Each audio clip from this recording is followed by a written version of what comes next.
Discourse on Political Economy and the Social Contract by Jean-Jacques Rousseau. Quotes: Discourse on Political Economy and the Social Contract by Jean-Jacques Rousseau offers a profound examination of human society, governance, and the nature of political legitimacy. In Discourse on Political Economy, Rousseau delves into the principles of economic management within a state, emphasizing the need for public welfare and the importance of aligning government interests with those of the people. In The Social Contract, he extends these ideas by arguing for a political system based on the collective general will, asserting that legitimate authority comes from the consent of the governed. Both works explore key themes like individual liberty, the social pact, and the balance between personal freedom and communal responsibility, providing a foundational critique of both despotic and laissez-faire governance models and advocating for a just society shaped by its citizens. Quote 1. The life of both man and state is the self of the whole entity, the mutual sensibility and internal correlation of all the parts. The quote emphasizes that both individuals and the state are composed of interconnected elements. This interconnectedness is what gives life and coherence to the entity as a whole. If the relationships among these parts are disrupted, the individual or the state faces disintegration. This idea underlines the importance of maintaining harmony and balance within the different components of society. Quote 2. The political body, therefore, is also a moral being which has a will, and this general will, which tends always to the conservation and well-being of the whole and of each part of it, is the source of laws. Here, Rousseau proposes that the state, like an individual, possesses a moral will. The general will inherently seeks the welfare of both the collective and its individual members, forming the foundation of just laws.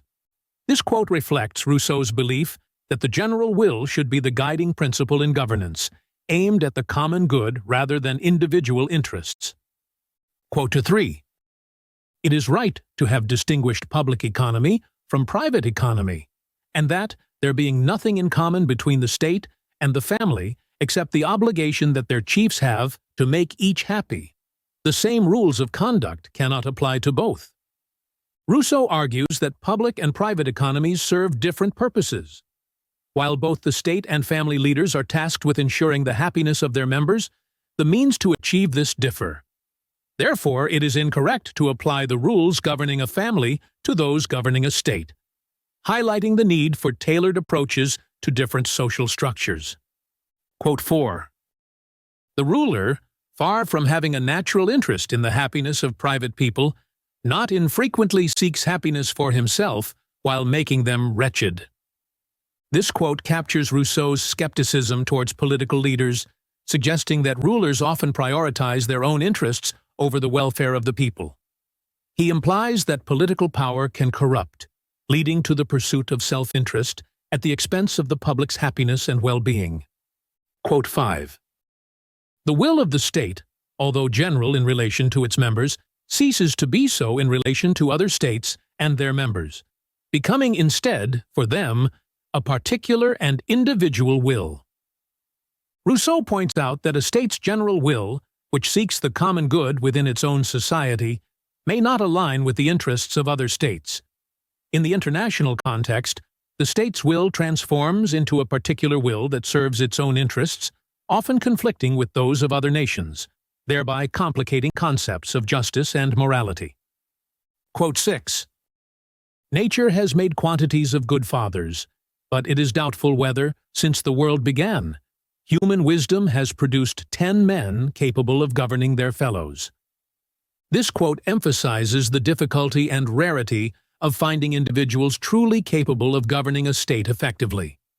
While nature may produce many good family heads, the complexities of state governance demand a level of wisdom and virtue that is seldom found in human history.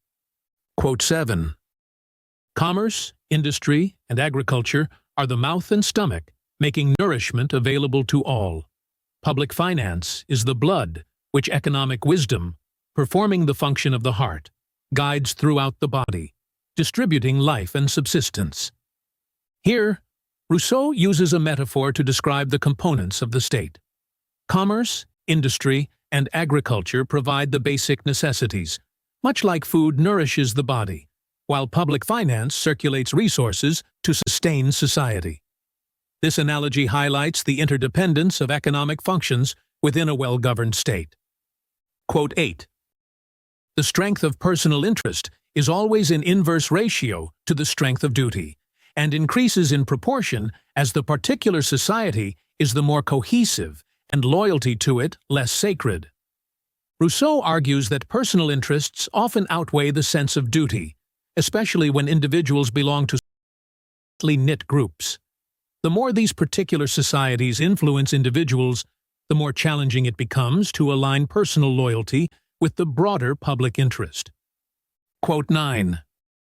In order to do good, the father has only to consult his heart, but the other becomes a traitor the moment he consults his.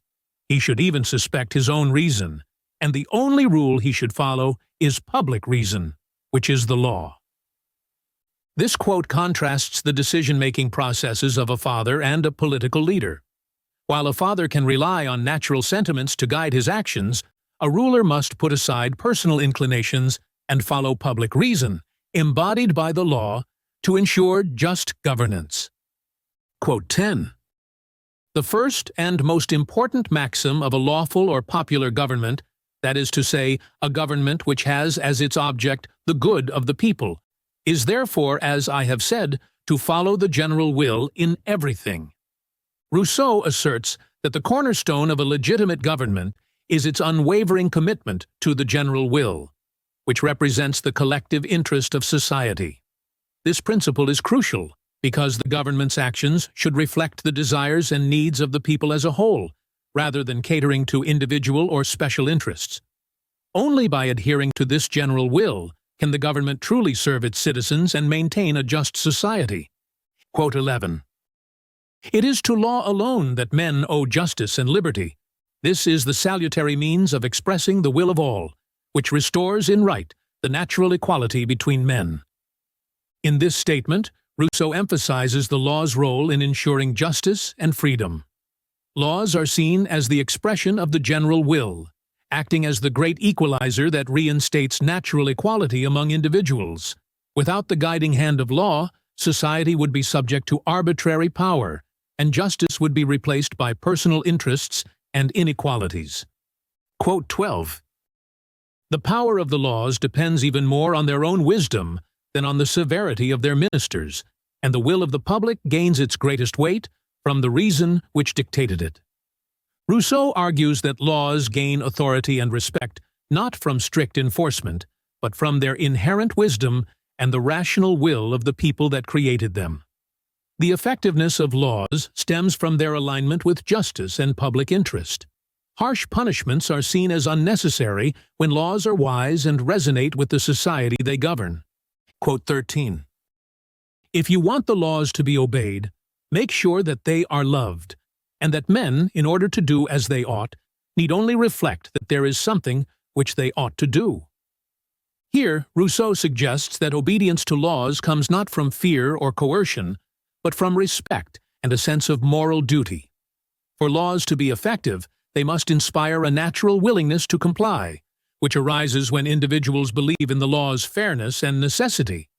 This internal motivation is more powerful and enduring than external force. Quote 14. The greatest talent that rulers can have is to make their power less odious by disguising it, and to lead the state so peacefully that no leader seems to be needed. Rousseau believes that effective rulers are those who wield their power subtly, creating an environment where governance is so harmonious that the presence of authority becomes almost invisible. Such leadership leads to a peaceful state where the government's role in maintaining order is seamlessly integrated into everyday life, fostering a sense of natural order among the citizens. Quote 15. The most urgent interest of the ruler, and the most indispensable of his duties, is therefore to ensure compliance with the laws which he administers, and on which his entire authority is based. This quote stresses that a ruler's primary responsibility is to uphold the laws, as their authority is derived from these laws. For a ruler to maintain legitimacy and respect, they must not place themselves above the law. The adherence to laws creates a stable and orderly society, setting an example for the people to follow. Quote 16. Every ruler who despises his subjects dishonors himself, since he shows that he has failed to make them worthy of respect. In this quote, Rousseau contends that a ruler's disdain for their people is a reflection of their own failure. If citizens are not respectable, it is often because the government has not cultivated virtues within them. A ruler's responsibility is to foster a society where individuals are worthy of respect, and failure to do so is a sign of their own inadequacy in leadership. Quote 17. How can it come about that they obey without anyone commanding and serve without having a master? All the freer, in fact, because, under the appearance of subjection, none loses any share of his freedom except what may damage the freedom of another. Rousseau explores the paradox of freedom within subjection to the law. True freedom, he argues, is not the absence of rules, but the acceptance of laws that protect everyone's liberty. By willingly obeying just laws, individuals preserve their own freedom while safeguarding the freedom of others, creating a society where authority exists without oppressing personal liberty. Quote 18. It is good to know how to use men, taking them as they are, but it is much better still to make them what it is needful that they should be. The most complete authority is the kind that penetrates the inner man and influences his will as much as his actions. This quote expresses Rousseau's belief that the ultimate power lies in shaping individuals' character and will. While it is practical to manage people as they are, a truly effective government works to elevate its citizens, guiding them to act in accordance with the common good. This internal transformation leads to a more profound and lasting authority than mere external control. Quote 19. The second essential rule of public economy is no less important than the first. Do you want the general will to be carried out? Ensure that every particular will is in accordance with it. And since virtue is nothing other than this conformity of particular wills to the general, make virtue reign, to put the same thing in one word. Rousseau asserts that for the general will to be effectively realized, individual desires must align with it. Virtue is essentially this alignment, and it is through the cultivation of virtue that the general will can prevail. This emphasizes that the moral integrity of citizens is crucial in a society where the general will governs. When individual and collective interests harmonize, a society can achieve justice and order. Quote 20. If politicians were less blinded by ambition, they would see how impossible it is that any institution, of whatever kind, can function according to the spirit in which it was established, unless it is directed by the law of duty. This quote criticizes the self-interest of politicians and stresses that for any institution to operate as intended, it must be guided by a sense of duty. Rousseau argues that true political power stems from the moral compass of citizens. Without public morality and integrity, institutions will ultimately fail to uphold their original purposes and become corrupted. Quote 21. The worst abuse of all is to obey the laws only in appearance, so as to infringe them safely in reality. Rousseau points out that one of the most damaging forms of corruption is the pretense of following the law while secretly violating it. When individuals or governments engage in this deception, the law loses its value and authority. Such behavior undermines the legal system, creating an environment where new abuses emerge and existing ones persist, leading to societal decay. Quote 22. Those minds so wide in scope, so dangerous and so much admired, all those great ministers whose glory is inseparable from the people's distress, will no longer be regretted. Public integrity replaces the genius of political leaders. The more virtue extends its rule, the less is talent needed. Here, Rousseau expresses disdain for political figures who are celebrated despite the suffering they inflict on the people. He argues that in a society governed by virtue, the brilliance of political leaders is unnecessary. When integrity becomes the norm, the need for cunning political maneuvering diminishes, resulting in a simpler, more just governance. Quote 23. To be just requires severity. To tolerate wickedness, when one has the right and the power to repress it, is to be wicked oneself. Rousseau emphasizes that true justice sometimes demands strictness. Tolerating wrongdoing when one has the power to prevent it is an act of complicity. This underscores the idea that justice is not merely about kindness or leniency, but about actively opposing injustice and protecting the welfare of society. Quote 24. The most effective is the love of country. For as I have said already, every man is virtuous when his particular will conforms in all things to the general will, and we are glad to want those things that are wanted by the people we love. Rousseau argues that patriotism is the most powerful force in uniting individual wills with the general will. When people love their country, they are more likely to act virtuously, aligning their personal desires with the collective interest. This love fosters a strong sense of duty and commitment to the common good. Quote 25. Certainly, the greatest marvels of virtue have been done out of patriotism, a vigorous and pleasurable feeling which joins the power of self-love to virtue in all its beauty, giving it energy without disfiguring it, and so creating the most heroic of all passions. This quote highlights Rousseau's belief in the transformative power of patriotism. By combining self-interest with a commitment to the greater good, patriotism becomes a driving force for heroic actions and moral excellence. It energizes individuals to act beyond their self-interest and contributes to the strength and virtue of the entire society. Quote 26. Do we want nations to be virtuous? Let us begin then by making the people love their country. But how can they love it if their native land means no more to them than it does to foreigners, and if what it does for them is only what cannot be refused to anyone? Rousseau stresses that for a nation to cultivate virtue among its citizens, it must first inspire a genuine love of country. If the state fails to provide for its citizens and treats them no differently than outsiders, it cannot expect to earn their loyalty and commitment. The sense of belonging and pride in one's country is essential for fostering virtue and social cohesion. Quote 27.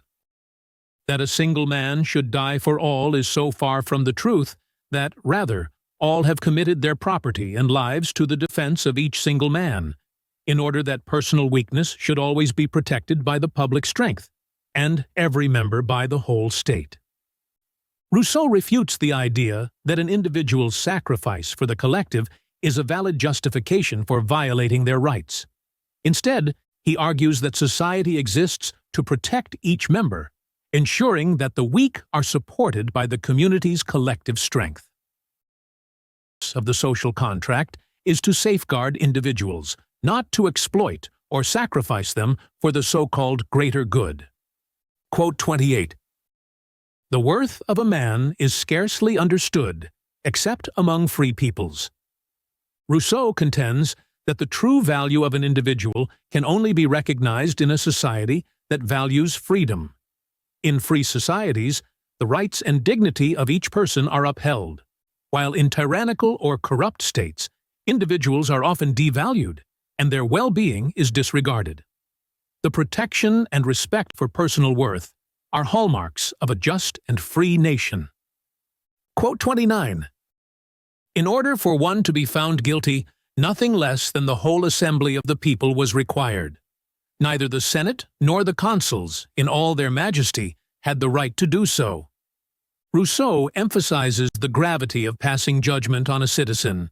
In ancient Rome, even the most powerful political bodies, such as the Senate and the consuls, did not have the authority to condemn an individual without the full assembly of the people. This reflects a profound respect for justice, suggesting that the decision to punish should not be taken lightly or left to a select few, but rather should involve the collective voice of society. Quote 30. Let their country therefore be a common mother to all the citizens. Let the advantages which they enjoy there make them cherish it. Let the government allow them a share in public administration sufficient to make them feel that they are in their home country, and let the laws, in their eyes, be nothing less than the guarantee of liberty for all. Rousseau calls for a sense of national unity, where the country is seen as a nurturing mother to all its citizens. He argues that citizens should be given a meaningful role in public administration and see the laws as protectors of their freedom. This sense of shared responsibility and liberty fosters a deep affection for one's country, motivating individuals to act in the collective interest. Quote 31. The most necessary and perhaps the most difficult task in government is to show strict integrity in rendering justice to all, and above all to protect the poor against the tyranny of the rich. Rousseau points out the critical challenge of governance, to dispense justice fairly and protect the vulnerable. Governments must maintain integrity, especially when dealing with the power dynamics between the rich and the poor. When wealth and power are left unchecked, the law becomes ineffective, only impacting those who fall between the extremes of wealth and poverty. Quote 32. One of the most important things for a government to do, therefore, is to prevent extreme inequality in wealth, not by depriving the rich of their possessions, but by denying everyone the means of accumulating them, and not by building poorhouses, but by ensuring that the citizens do not become poor. Rousseau advocates for preventing wealth inequality as a means to maintain social harmony. Instead of confiscating wealth, he proposes limiting the ability to accumulate excessive riches. Additionally, instead of merely creating welfare systems for the poor, he emphasizes the importance of preventing poverty in the first place, thereby promoting a balanced and healthy society. Quote 33. Love of country cannot subsist without freedom, nor freedom without virtue, nor virtue without citizens.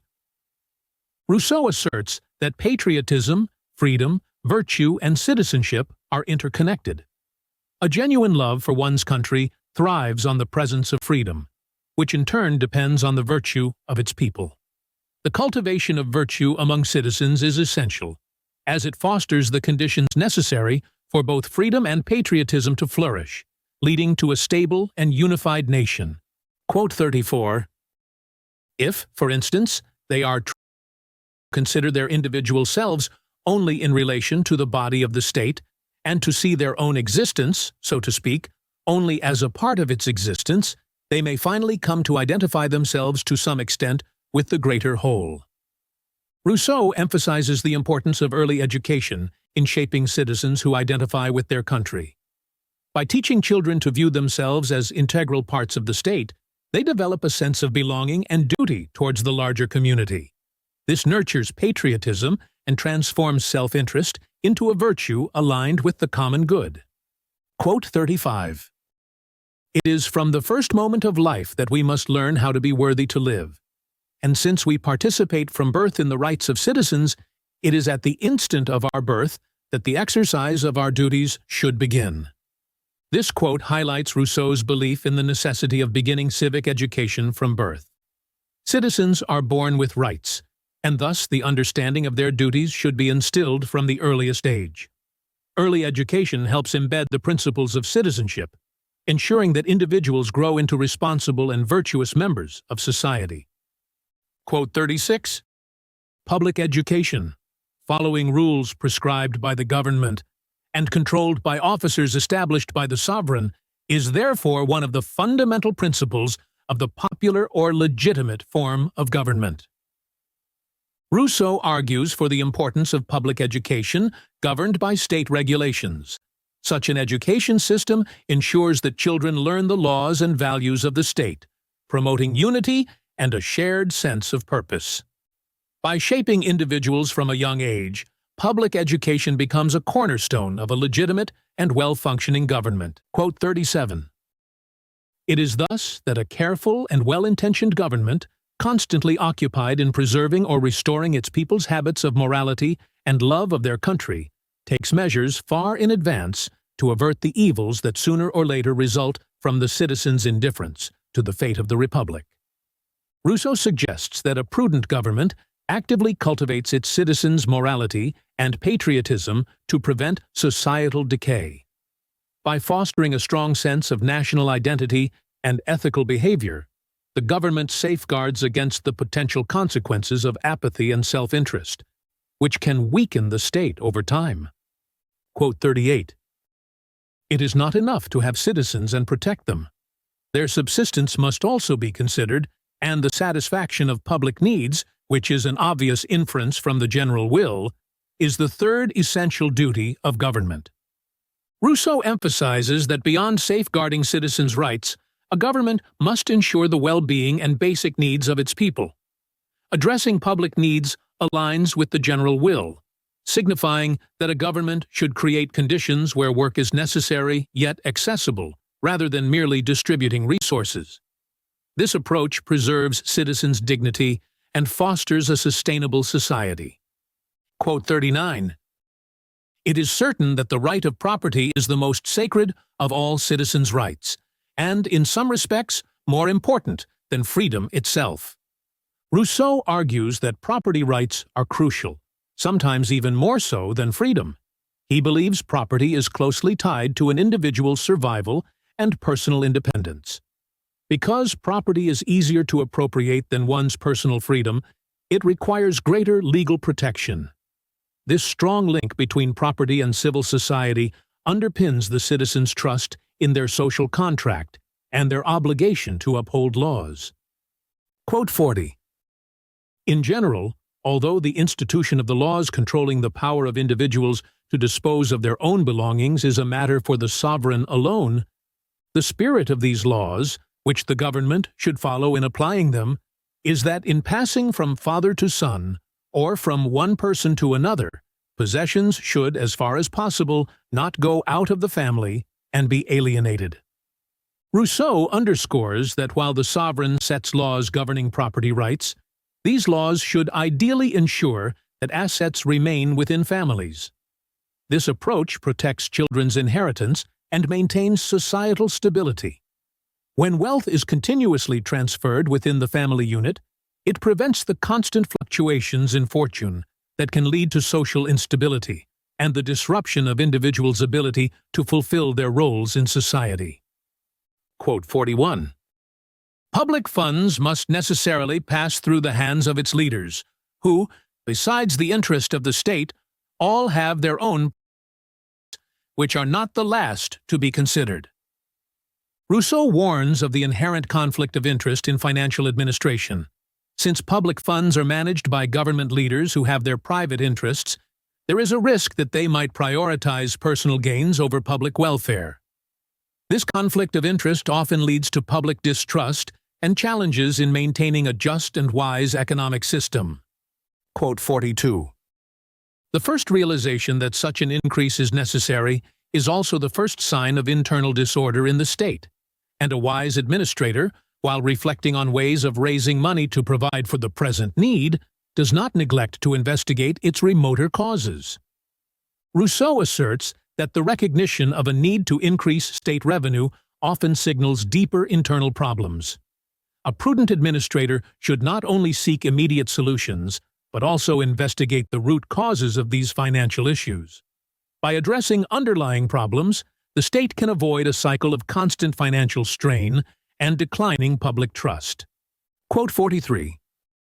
A government may be said to have descended to the furthest degree of corruption when its only motive is money.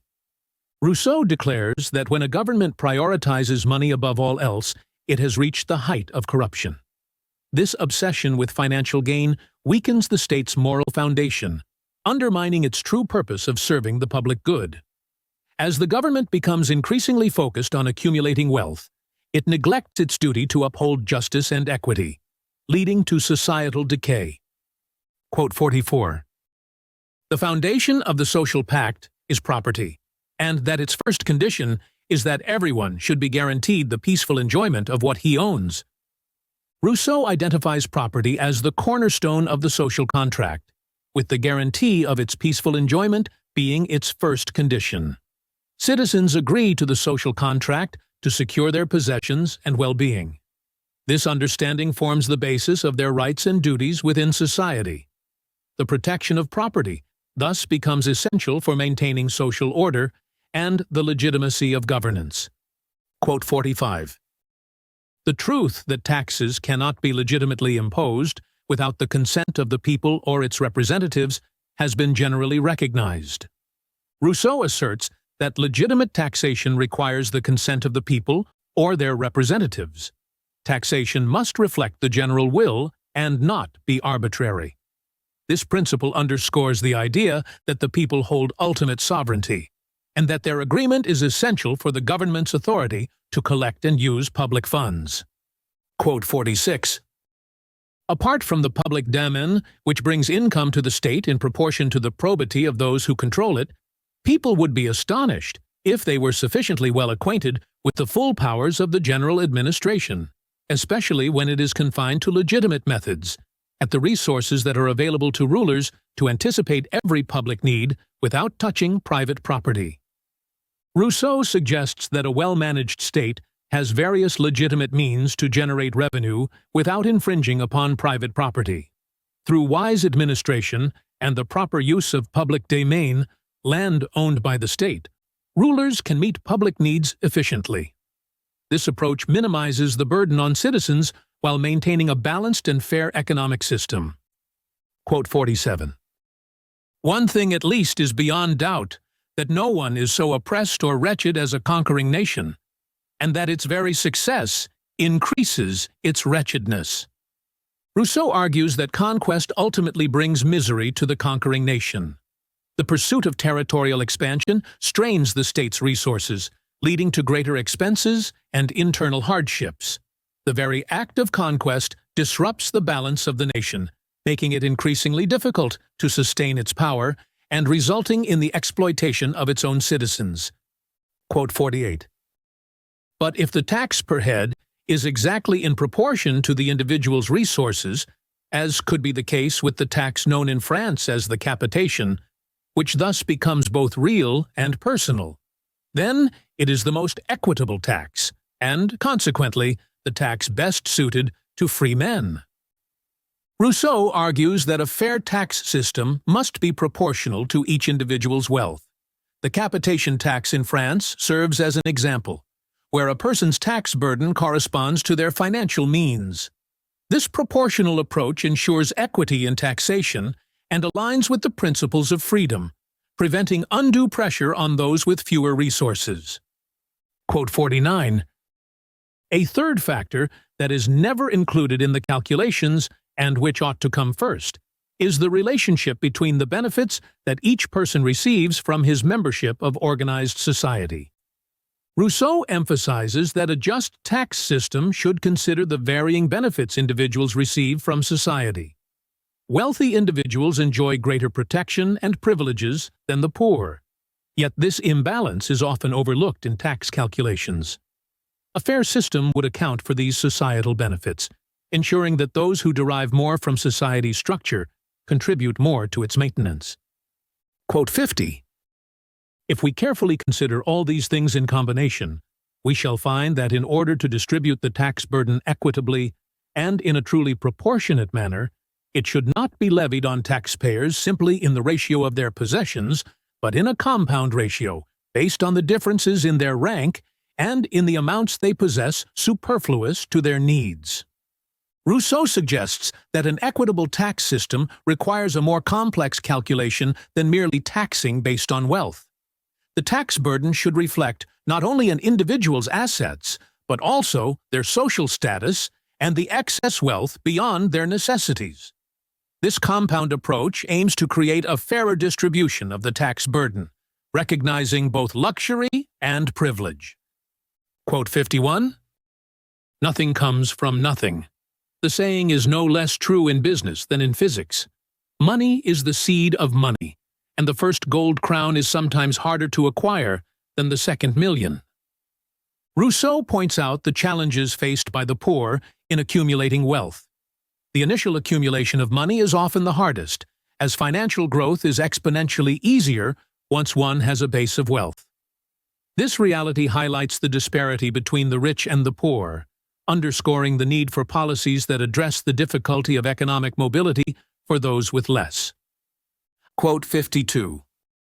Another disadvantage of personal taxation is that the payer is too much aware of it, and that too much harshness is employed in its collection, which does not prevent it being subject to frequent non-payment, since it is easier for a person than for possessions to avoid being registered and pursued.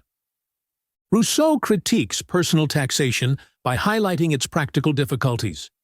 People are acutely aware of personal taxes, leading to resistance and evasion. The aggressive methods used in tax collection can create resentment, and individuals can often avoid taxes more easily than tangible assets can, resulting in inefficiencies and an inequitable system. Quote 53. The product of the real taxes goes out of the hands of the ruler or financier into those of the tradesman or merchant, and the farmer, who receives only the smallest fraction of it, finally exhausts himself by always paying out the same amount and always getting less back. Rousseau discusses the adverse effects of real taxes, particularly on farmers. While taxes are collected and funneled through the state and financiers, they rarely benefit the ones who need support the most, the farmers. This cycle drains the farmers' resources over time, leading to their impoverishment and disrupting the economic balance in society. Quote 54. It is important to keep the taxes due on goods proportionate to their price, so that greedy individuals will not be too much tempted into fraud by the amount of profit to be made.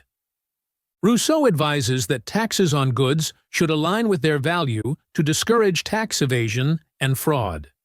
If taxes are excessively high, individuals may resort to dishonest practices to avoid them. A proportionate taxation system helps maintain economic fairness while reducing the motivation for illegal financial activities. Quote 55. High taxes should be put on livery, coaches and carriages, mirrors, candelabras and furnishings, cloth and gilding, on the courtyards and gardens of private residences, on entertainment of all kinds, on unnecessary professions such as dancing, singing, and play-acting. In a word, on the whole mass of objects of luxury, amusement, and idleness visible everywhere. Rousseau argues for imposing higher taxes on luxury items and services, which are visible symbols of wealth and are not essential for survival. This strategy shifts the tax burden onto the wealthy, encouraging the redistribution of wealth and relieving the economic pressure on those struggling to afford basic necessities. Luxuries, by their nature, can bear the added tax without significantly harming the individuals who indulge in them. Quote 56. It might happen, I admit, that these taxes would contribute to the more rapid passing of some fashions, but never without their replacement by others, from which the worker will profit without any loss in tax revenue.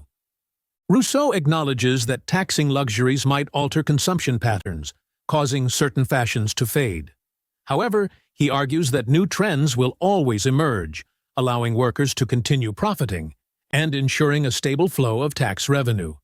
The shift in spending does not reduce economic activity, but simply redirects it, maintaining the overall health of the economy. Quote 57. I have said that since both personal taxation and taxes on objects of absolute necessity make a direct attack on the right of property, and consequently on the true foundation of political society, they always tend to produce dangerous results unless they are imposed with the express consent of the people or their representatives. Rousseau stresses that taxes on individuals and essential goods infringe on property rights, potentially destabilizing society. These taxes must be implemented cautiously, with the explicit approval of the populace or their elected representatives, to ensure they do not undermine the social contract. This consent is crucial for preserving political stability and the legitimacy of the state's authority. Quote 58. Man was born free, and everywhere he is in chains. Rousseau begins with the assertion that human beings are naturally free, yet society has created conditions that restrict this inherent freedom. These chains symbolize social structures, laws, and inequalities that limit individual autonomy. Rousseau's statement challenges the legitimacy of these constraints, urging an examination of how such conditions developed and questioning whether they can be justified or altered to align with human nature. Quote 59. Whereas the social order is a sacred right and provides a foundation for all other rights. Yet it is a right that does not come from nature. Therefore, it is based on agreed conventions. Rousseau acknowledges the importance of social order as the basis of all other rights.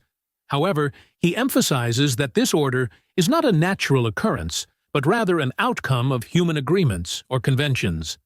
This distinction highlights the constructed nature of society, suggesting that since it is a product of human will, it can be scrutinized, reformed, or reconstructed in the pursuit of justice and equality. Quote 60. As soon as it is able to throw off its servitude, and does so, it does better. For since it regains freedom by the same right that was exercised when its freedom was seized. Rousseau argues that when a nation breaks free from oppression, it acts rightly because it reclaims its natural freedom.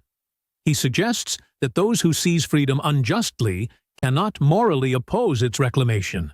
This notion asserts the fundamental right to freedom and resistance against unjust rule, reinforcing the idea that liberty is a condition worth pursuing and defending. Quote 61. If I were to consider force alone and the effects that it produces, I should say, for so long as a nation is constrained to obey, and does so, it does well.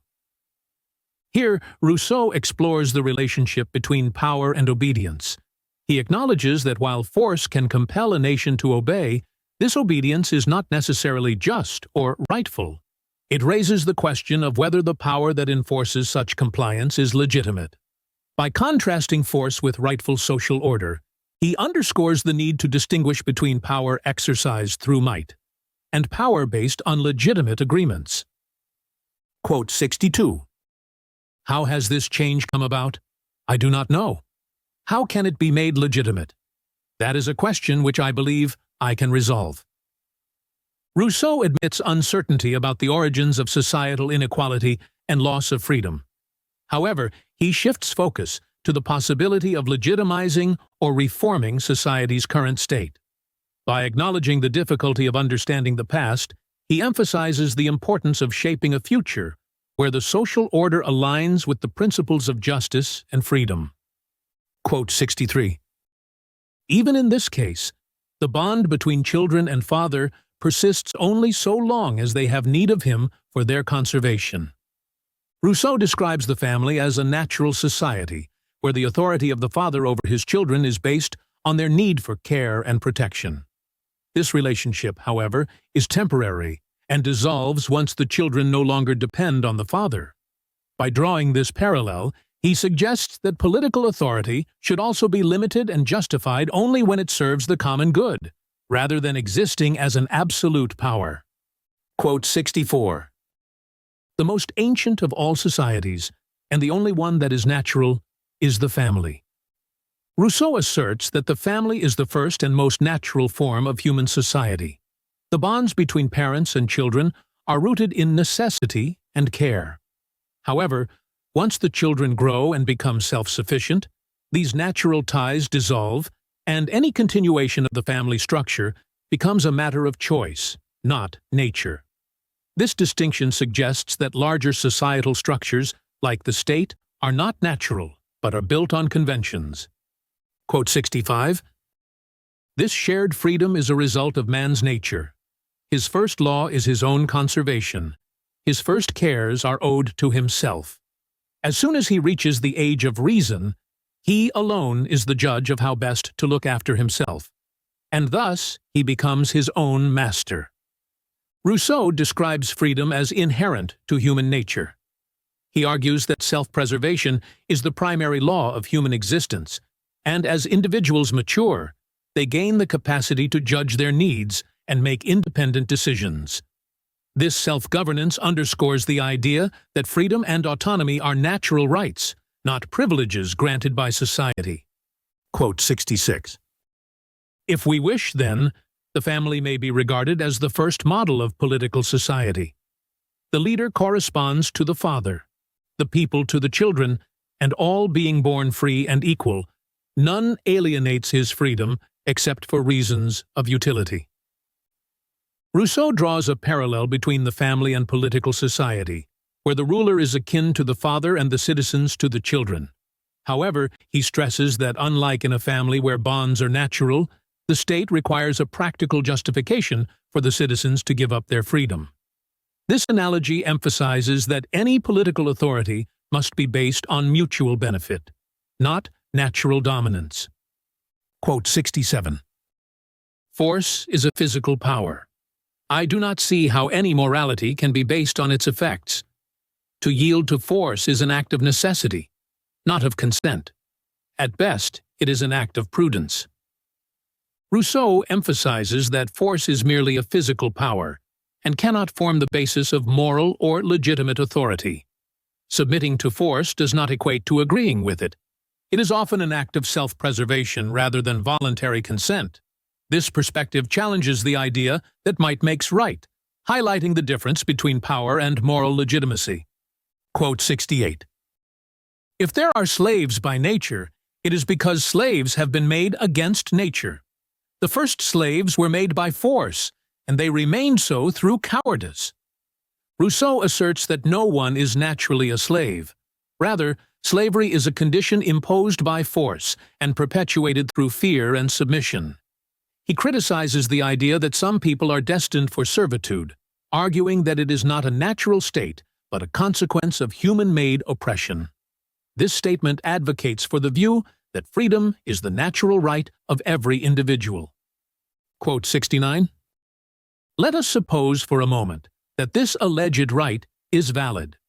I say that the result would be completely senseless. For as soon as right is founded on force, the effect will alter with its cause. Any force that is stronger than the first must have right on its side in its turn. Rousseau questions the logic behind the so-called right of the strongest.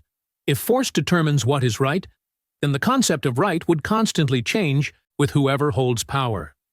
This instability reveals the absurdity of basing moral or political authority on physical strength alone, as it would lead to a cycle of power struggles without any true justice or legitimacy. Quote 70. The stronger party is never strong enough to remain the master forever, unless he transforms his strength into right, and obedience into duty. Rousseau argues that physical power alone is insufficient to maintain lasting authority. To sustain control, the dominant party must convert their power into a legitimate form of right, making those who obey believe it is their duty to do so. This suggests that true authority is not just about force, but about shaping the perception of legitimacy in the minds of the people. Quote 71. Let us agree, then, that might is not right, and that we are obliged to obey only legitimate powers. Rousseau challenges the notion that power alone grants legitimacy. He insists that strength or might cannot inherently justify authority or the right to command. True obligation comes from legitimate powers, which derive their authority from consent and agreed conventions rather than from brute force. Quote 72. If we must obey because of force, we have no need to obey out of duty. And if we are no longer forced to obey, we no longer have any obligation to do so. Rousseau argues that obedience compelled by force carries no moral weight. If the obligation to obey vanishes as soon as the force is no longer present, then such obedience was never rooted in duty. This underscores the idea that true authority requires a basis beyond physical coercion, namely, the consent and voluntary agreement of those who are governed. Quote 73. Since no man has a natural authority over his fellow, and since strength does not confer any right, it follows that the basis remaining for all legitimate authority among men must be agreed convention. Rousseau asserts that no person is born with an inherent right to rule over others, nor does physical strength provide a legitimate basis for authority. Therefore, the only valid source of authority must come from agreements, or conventions made among individuals. This principle underlines the importance of collective consent and mutual agreements as the foundation of just governance. Quote 74. To renounce our freedom is to renounce our character as men, the rights and even the duties of humanity. No compensation is possible for anyone who renounces everything. Rousseau argues that giving up one's freedom means giving up the essence of being human. Freedom is intrinsically tied to human nature and morality, making it invaluable and irreplaceable. Any agreement that requires absolute submission is inherently void, as it strips individuals of their humanity and their ability to exercise moral judgment.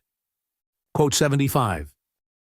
Even if each person could transfer himself, he could not transfer his children. They are born men and free. Their freedom belongs to them, and nobody except them has the right to dispose of it. Rousseau contends that even if an individual were able to surrender their own liberty, they could not do so on behalf of their children. Every individual is born free, and this freedom is their own to exercise. The idea that parents could irrevocably bind their children to servitude contradicts both nature and the concept of individual rights. Quote 76. As regards the right of conquest, its only foundation is the right of the strongest.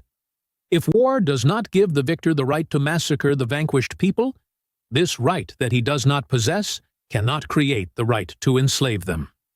Rousseau challenges the notion of the right of conquest, stating that it is merely based on brute force.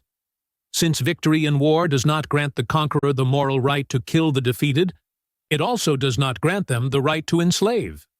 Thus, any claim to enslave others as a result of conquest lacks a legitimate foundation. Quote 77. Find a form of association which will defend and protect, with the whole of its joint strength, the person and property of each associate, and under which each of them, uniting himself to all, will obey himself alone, and remain as free as before. This is the fundamental problem to which the social contract gives the answer. Rousseau identifies the central challenge of forming a society, creating a system where individuals come together to protect each other's rights and properties without sacrificing their personal freedom. The social contract aims to provide a solution by establishing a collective force that upholds the liberty of each member while ensuring the common good. In this way, individuals achieve a balance between unity and individual freedom. Quote 78. Properly understood, the clauses can all be reduced to one alone, namely, the complete transfer of each associate, with all his rights, to the whole community. Rousseau asserts that the essence of the social contract lies in the absolute transfer of individual rights to the collective community. By doing so, everyone becomes equal in their obligations and benefits, ensuring no one has an incentive to impose burdens on others. This complete transfer forms the foundation of a true social union, preventing tyranny and maintaining the shared interests of all members. Quote 79. Each in giving himself to all gives himself to none, and since there are no associates over whom he does not acquire the same rights as he cedes, he gains the equivalent of all that he loses, and greater strength for the conservation of what he possesses. Rousseau explains that by each person surrendering their rights to the community, they do not submit to any individual's will, but rather to the collective will. In this way, they acquire the same rights over others as they relinquish, creating a balanced system where everyone gains more strength and security in their possessions than they would have individually. Quote 80. Each of us puts his person and all his power in common under the supreme direction of the general will, and we as a body receive each member as an indivisible part of the whole. Rousseau describes the essence of the social contract, individuals uniting and placing their collective power under the guidance of the general will. By doing so, each member becomes an inseparable part of the community, fostering a sense of unity and shared purpose. This bond forms the foundation of the body politic, where personal and collective interests are aligned. Quote 81. Immediately, this act of association produces, in place of the individual persons of every contracting party, a moral and collective body, which is composed of as many members as there are votes in the assembly, and which, by the is endowed with its unity, its common self, its life, and its will. Rousseau states that through the social contract, individual members merge to create a new moral and collective entity, endowed with a unified will and purpose. This entity, the body politic, takes on its own identity, capable of acting in the interest of the whole. The transformation from a collection of individuals into a cohesive state represents the foundation of organized society. Quote 82. As soon as the multitude is united thus in one body, it is impossible to injure one of its members without attacking the body, and still less to injure the body without its members being affected. Rousseau emphasizes the interconnectedness within a society formed by the social contract. When individuals come together as a collective, any harm to one member is a harm to the entire body politic. Conversely, an attack on the state affects every individual. This mutual dependence creates a situation where the well-being of each person is inherently tied to the health and stability of the society as a whole. Quote 83. The sovereign, then, consisting solely of the individual persons which form it, has and can have no self-interest that is contrary to theirs. As a result, it does not need to give any form of guarantee to its subjects.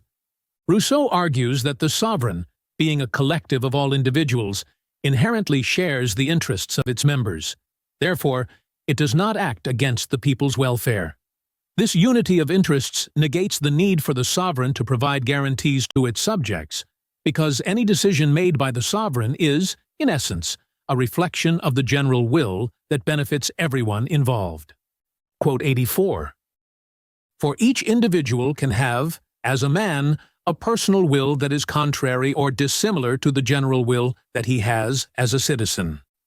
Rousseau acknowledges that individuals possess personal desires that may conflict with the general will of the society.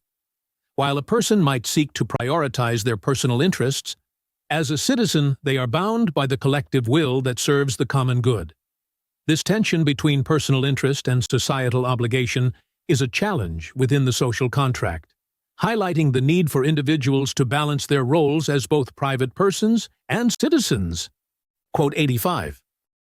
In order, therefore, that the social pact should not be an empty formula, it contains an implicit obligation, which alone can give force to the others, that if anyone refuses to obey the general will, he will be compelled to do so by the whole body, which means nothing else than that he will be forced to be free. Rousseau asserts that the social contract requires an implicit obligation. If an individual rejects the general will, the collective has the right to compel compliance. This compulsion is described as forcing the individual to be free, as true freedom is found in adhering to the general will that represents the common good. This mechanism ensures that the social contract remains effective and prevents it from descending into tyranny or chaos. Quote 86. This passage from the state of nature to the civil state produces in man a very remarkable change, replacing instinct by justice in his behavior, and conferring on his actions the moral quality that they had lacked before. Rousseau explains that the transition from the natural state to the civil state marks a fundamental shift in human nature. In the civil state, individuals act based on principles of justice rather than mere instinct. This change imbues their actions with a moral dimension, as they begin to consult reason and consider the impact on others, thereby fulfilling the true potential of humanity. Quote 87. This passage from the state of nature to the civil state produces in man a very remarkable change, replacing instinct by justice in his behavior, and conferring on his actions the moral quality that they had lacked before. Rousseau describes how transitioning from a natural state to a civil society transforms human behavior. In the state of nature, individuals are guided solely by instinct. However, within a civil state, people act according to principles of justice, granting their actions a moral dimension. This change compels individuals to consider their duties and consult reason before yielding to personal inclinations, thus elevating them from mere instinct-driven beings to morally conscious citizens. Quote 88. What man loses by the social contract, natural freedom, and an unlimited right to anything by which he is tempted and can obtain. What he gains is civil freedom and the right of property over everything that he possesses. Rousseau acknowledges that entering into the social contract requires individuals to give up their natural freedom, the unrestricted ability to pursue their desires. In return, they gain civil freedom, which is regulated by the general will and a secure right to property. This trade-off ensures the stability and protection of rights within society, providing a structured environment where individuals' possessions are safeguarded by collective agreement. Quote 89. To obey a law that we have imposed on ourselves is freedom. Rousseau redefines freedom as not merely the absence of restraint, but the act of obeying laws that one has a role in creating. When individuals follow rules established by the collective will, they are exercising their moral liberty. This self-imposed obedience differentiates true freedom from enslavement to one's own appetites, as it involves conscious choice and commitment to the common good. Quote 90. Each member of the community, at the moment of it, gives himself to it as he then is, together with all his resources, of which the goods he possesses are part. Rousseau explains that when individuals join a society, they commit both themselves and their possessions to the collective. Although their possessions remain personally owned, they are now under the sovereignty of the state. This collective possession solidifies the state's authority, ensuring that individual rights and properties are upheld within the framework of the social contract. Quote 91. The right of the first occupant is more real than the right of the strongest, but does not become a true right until the right of property has been established. Rousseau acknowledges that the initial claim to land, the right of the first occupant, has more legitimacy than claiming ownership through mere force. However, he emphasizes that this claim becomes a legitimate right only when formal property rights are recognized within a civil society. This distinction suggests that true ownership is not simply about occupying land, but about society acknowledging and respecting the legal foundation of property. Quote 92. In general, the following conditions are required in order to justify the right of first occupancy for a given piece of land. First, the land must as yet be uninhabited. Secondly, no more must be occupied than is needed for subsistence. And in the third place, possession must be taken not by empty ceremonies, but by work and cultivation. Rousseau outlines specific criteria for justifying the right to claim land. The land must be unclaimed, the extent of occupation must be reasonable for one's needs, and the claim should be validated through actual labor and cultivation. These conditions establish a moral framework for property rights, opposing arbitrary or excessive claims to land that neglect the needs and rights of others. Quote 93. The remarkable thing about this transfer of ownership is that when the community receives the possessions of individuals, it does not in any way despoil them, but instead ensures that their ownership is legitimate, changing usurpation into genuine right and enjoyment of use into property. Rousseau argues that when individuals submit their possessions to the community, the act does not strip them of their ownership, but legitimizes it. This transformation elevates their claim from mere use or usurpation to recognized property.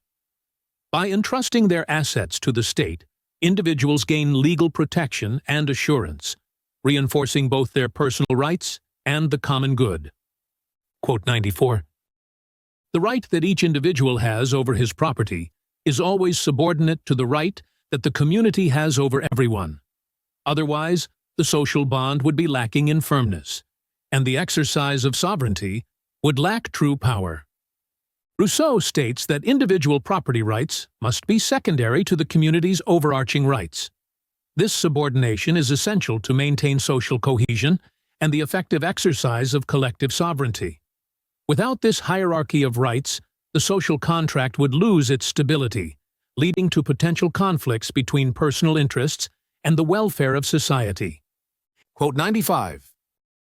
Instead of destroying natural equality, the fundamental contract substitutes moral and legal equality for whatever degree of physical inequality nature has put among men.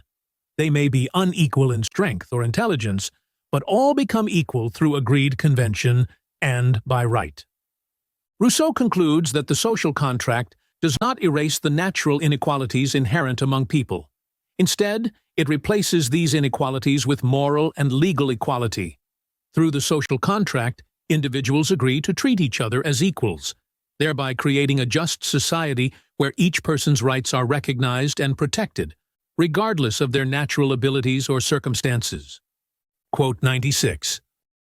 The general will is always in the right, and always tends to the public welfare. But it does not follow that decisions made by the people have equal rightness. Rousseau asserts that the general will, by its nature, seeks the common good. However, he warns that the people's decisions do not always align perfectly with this will. While individuals desire what they perceive to be beneficial, they may not always recognize what truly serves the public welfare. This distinction suggests that the general will is infallible in intent, but can be misguided in execution. Quote 97. There is often a difference between the will of everyone and the general will. The latter is concerned only with the common interest, while the former is concerned with private interests and is the sum total of individual wants. Rousseau differentiates between the general will and the collective desires of individuals. The general will focuses on what is best for the community as a whole, whereas the will of everyone merely aggregates individual desires, which may not necessarily align with the common good. By stripping away selfish and excessive desires, what remains is the essence of the general will. Quote 98. If, when properly informed, the people were to come to its decisions without any communication between its members, the general will would always emerge from the large number of small differences, and the decision would always be good. Rousseau suggests that when individuals make decisions independently and are well informed, the general will naturally arises from the collective diversity of opinions. Without external influence or factions, the aggregation of varied perspectives leads to decisions that reflect the true common interest. This process highlights the importance of free and uninfluenced deliberation in achieving the general will. Quote 99. When there are intrigues and partial associations arise at the expense of the greater one, the will of each of these associations becomes general in relation to its members and particular in relation to the state. Rousseau warns that the formation of factions or interest groups within a state can distort the general will. When these groups prioritize their internal interests over the common good, their collective will becomes a particular interest rather than a true representation of the public welfare. This factionalism undermines the general will and disrupts the pursuit of the collective well-being. Quote 100. It is therefore important, if the general will is to be properly ascertained, that there should be no partial society within the state, and that each citizen should decide according to his own opinion. Rousseau emphasizes that for the general will to manifest accurately, the state must avoid forming internal factions or groups that could sway individual judgment. Every citizen should form opinions independently, without undue influence from associations. This approach ensures that decisions are made with the public interest in mind, fostering an enlightened and unified general will. Quote 101. But, besides the public self, we have to consider the private persons of whom it consists, and whose life and freedom are independent of it by nature. The question is how to distinguish clearly between the respective rights of sovereign and citizen, and between the duties that citizens have to perform as subjects, and the natural rights which they enjoy as men. Rousseau emphasizes the need to distinguish between the collective authority of the sovereign and the individual rights of citizens. While the social contract binds citizens to certain duties, their natural rights as individuals remain separate and independent. Understanding this distinction is crucial in defining the limits of the state's power over its people and the scope of personal freedoms within a political community. Quote 102. A citizen owes the state all the services that he can offer it whenever the sovereign asks for them, but the sovereign, for its part, cannot impose on its subjects any burden which is useless to the community. Rousseau states that while citizens have an obligation to serve the state when required, the state or sovereign must not impose arbitrary or unnecessary burdens on its people. The relationship between the citizen and the sovereign is reciprocal and based on the principle that each action taken by the state should serve the common good.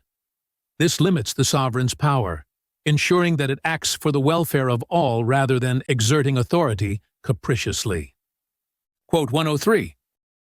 The undertakings that unite us to the body of society are binding only because they are mutual, and their nature is such that in fulfilling them, our efforts for others are efforts on our own behalf also. Rousseau argues that the social contract is based on mutual agreements, where individuals' obligations to society ultimately benefit themselves. By contributing to the common good, each citizen helps create a stable environment that safeguards their own rights and well-being. This interconnectedness between self-interest and societal duties underscores the inherent justice and equity within the social contract. Quote 104. The social pact establishes so great a degree of equality between citizens that they all commit themselves to the same conditions and ought all to enjoy the same rights. Rousseau asserts that the social contract is designed to create equality among citizens, requiring them to agree to the same obligations and share the same rights. This equality is fundamental to the contract's legitimacy and ensures that no individual is unfairly burdened or privileged. By committing to this collective agreement, the citizens uphold a just and balanced society. Quote 105. We therefore see that the sovereign power, absolute as it is, sacred and inviolable as it is, does not and cannot go beyond the limits of general agreements, and that any man can make full use of that share of his goods and liberty that is left him by these agreements. Rousseau acknowledges that while sovereign power is absolute in guiding the general will, it is constrained by the agreements formed within the social contract. The sovereign cannot arbitrarily infringe upon the individual rights and freedoms of its citizens beyond what was mutually agreed upon. This framework ensures that personal liberty and property are preserved within the bounds of societal cooperation. Quote 106. The purpose of the social treaty is the preservation of the contracting parties. He who wills an end wills the means to that end, and the means in this case necessarily involves some risk and even some loss. Rousseau explains that the social contract is fundamentally about the preservation of its members. To achieve this preservation, individuals must accept certain risks and sacrifices as part of the collective agreement. This principle underlines the idea that personal security comes with the responsibility to sometimes place the common good above individual interests, especially in times when the state requires personal contributions, including risking one's life. Quote 107. He who wills that his life may be preserved at the expense of others must also, when necessary, give his life for their sake. Rousseau asserts that the social contract requires reciprocity. If one benefits from the protection of the state, they must be willing to risk their life for the state when needed. This mutual obligation ensures that each member of society contributes to the common security, reinforcing the idea that rights come with corresponding duties. Quote 108. The death penalty for criminals may be considered from broadly the same point of view. It is to avoid being the victim of murder that we consent to die if we become murderers. Rousseau argues that, under the social contract, individuals consent to certain conditions, including the death penalty, to protect society from crime. By agreeing to these terms, individuals accept the possibility of facing severe consequences if they violate the laws that safeguard the community. This agreement serves as a deterrent and a means to maintain order within the state. Quote 109. Moreover, every wrongdoer, in attacking the rights of society by his crimes, becomes a rebel and a traitor to his country. By violating its laws, he ceases to belong to it and is even making war on it. Rousseau describes criminals as individuals who, by breaking the law, have effectively declared war on society. By violating the social contract, they renounce their status as citizens and become enemies of the state. In such cases, the state's preservation may require removing these individuals through punishment, including death, to maintain the social order and protect the rights of its law-abiding members. Quote 110. It should be added that frequent use of the death penalty is always a sign that the government is feeble or lazy. There is nobody so wicked that he cannot be made useful in some respect. Rousseau critiques the overuse of the death penalty, viewing it as an indication of governmental failure. A competent and just state should find ways to reform and make use of wrongdoers, rather than resorting to execution. This perspective implies that the true strength of a society lies in its ability to rehabilitate and reintegrate, rather than simply punish. Quote 111. All justice comes from God. He alone is its source. And if we knew how to attain it at so great a height, we should need neither government nor laws. Rousseau claims that true justice originates from a higher divine source, suggesting that if humanity could access this absolute justice directly, there would be no need for human-made laws or governments. However, since human society struggles to embody this divine justice perfectly, laws and governments are necessary to guide and regulate human behavior, creating a semblance of order and fairness. Quote 112. Convention, therefore, in order to combine rights with duties, and to enable justice to fulfill its object. Rousseau argues that laws are essential because they define the relationship between rights and duties within a society. In the state of nature, there are no obligations, as everything is common property. However, in a civil state, laws establish boundaries and mutual responsibilities that allow justice to be enacted, ensuring that individuals' rights are protected while maintaining social order. Quote 113. When the whole people makes a ruling for the whole people, it is concerned with itself alone, and the relationship, if created, is between the whole object from one point of view and the whole object from another, the whole remaining undivided. Then the matter on which the ruling is made is general, as is the will that makes it. It is this act that I call a law. Rousseau defines a law as a rule created by the collective will of the people for the entire community. When laws are made in this manner, they reflect the general will and apply to everyone equally, rather than targeting specific individuals or actions. This universality ensures that laws are just and maintain the unity of the society. Quote 114. When I say that the objects of laws are always general, I mean that the law considers the subjects of the state as a collectivity and actions in the abstract, but never a man as an individual, nor any particular action. Rousseau clarifies that laws must be general in nature, addressing the community as a whole, rather than singling out individuals or specific acts. This universality ensures that laws serve the public interest rather than being tools for private agendas. By focusing on collective principles, laws provide a framework for equality and justice within society. Quote 115. The people, being subject to the laws, must create them. It is the associates who have the right to determine the conditions of society. Rousseau emphasizes that only the people who are subject to the laws have the legitimate authority to create them. This principle reflects the idea that laws derive their power from the general will, and that the community members are the ones who must define the rules governing their society.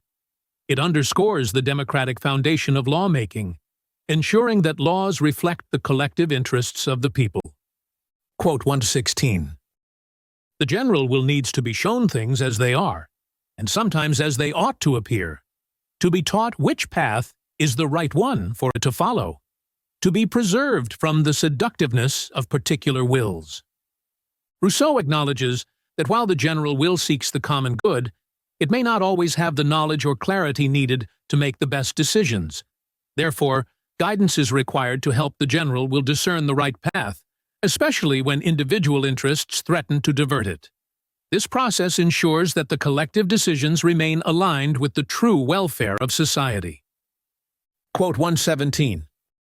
The one side must be obliged to shape their wills to their reason. The other must be taught the knowledge of what it wants. It is then that, from public enlightenment, comes the union of understanding and will in the social body. Rousseau argues that for a society to function harmoniously, individuals must align their personal desires with reason, while the collective will needs to be guided towards understanding its true interests. Public enlightenment plays a crucial role in achieving this balance, leading to a unity of thought and purpose within the community. This unity strengthens the social body, ensuring that laws and actions reflect the common good. Quote 118. The man who dares to undertake the establishment of a people has to feel himself capable of changing, so to speak, the nature of man, of transforming each individual, who in himself is a perfect isolated whole, into a part of a larger whole, from which the individual, as it were, receives his life and being. Rousseau describes the extraordinary role of the legislator in shaping society. The legislator's task is to transform naturally independent individuals into interconnected members of a unified community. This process involves altering human behavior and inclinations to create a social structure where individuals draw strength and identity from their participation in the collective. Through this transformation, the legislator seeks to forge a more cohesive and powerful society. Quote 119. He who frames the laws, therefore, has not or should not have any rights of making law. The people cannot, even if it wished to, divest itself of these incommunicable rights, because, according to the fundamental pact, only the general will can be binding on individuals. Rousseau asserts that the true lawgiver or legislator must not hold the power to create laws unilaterally. The right to make laws belongs solely to the people, as only the general will has the authority to bind individuals. This principle ensures that laws reflect the collective interest, preventing any individual or group from imposing personal agendas on society. Quote 120. In order to discover which rules of society suit nations best, a mind of a superior kind would be required, able to see all human emotions while feeling none, without relationship to our nature, but knowing it to its depths. Rousseau describes the ideal legislator as someone who possesses exceptional wisdom and insight. This person must understand human nature deeply, yet remain detached from its passions. Such objectivity allows the legislator to design laws that best suit the needs of the nation, prioritizing the long-term welfare of society over individual interests. Quote 121. It is the decisions of this higher reason, beyond the scope of average men, that the legislator ascribes to the immortals, so that those who cannot be moved by human prudence will be led by divine authority. Rousseau acknowledges that the legislator often invokes divine authority to persuade the people to accept laws, since not everyone can grasp the principles of sound policy through reason alone. Appealing to a higher divine power can inspire obedience and compliance. This strategy reinforces the legitimacy of the laws and unites the community under a shared belief in a greater purpose. Quote 122. The wise creator of institutions will not begin by drafting laws good in themselves, but will first consider whether the people for whom they are intended is capable of receiving them.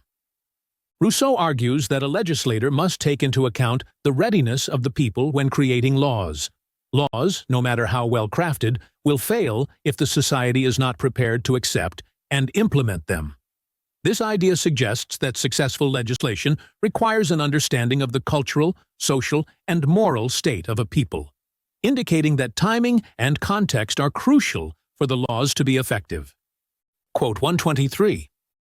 A multitude of nations have dazzled the earth, but could never have borne good laws, and even for those that could do so, it was possible only for the briefest period of their existence. Rousseau observes that many nations have risen to prominence but have struggled to sustain good governance and just laws over time. He suggests that even those capable of adopting good laws often do so for only a short period. This remark reflects the difficulty of maintaining a just and virtuous society, highlighting the fragile nature of political and social order. Quote 124. Once customs are established and prejudices ingrained, it is a dangerous and futile enterprise to try to reform them. The people cannot bear to have the disease treated, even in order to destroy it. Rousseau points out the challenge of reforming a society that has become set in its ways. When customs and prejudices take root, efforts to change them often meet with resistance. People may reject reform even when it is for their own benefit, as they are unwilling to confront the discomfort of breaking from long-standing habits. This insight underscores the difficulty of societal transformation once traditions become deeply embedded. Quote 125.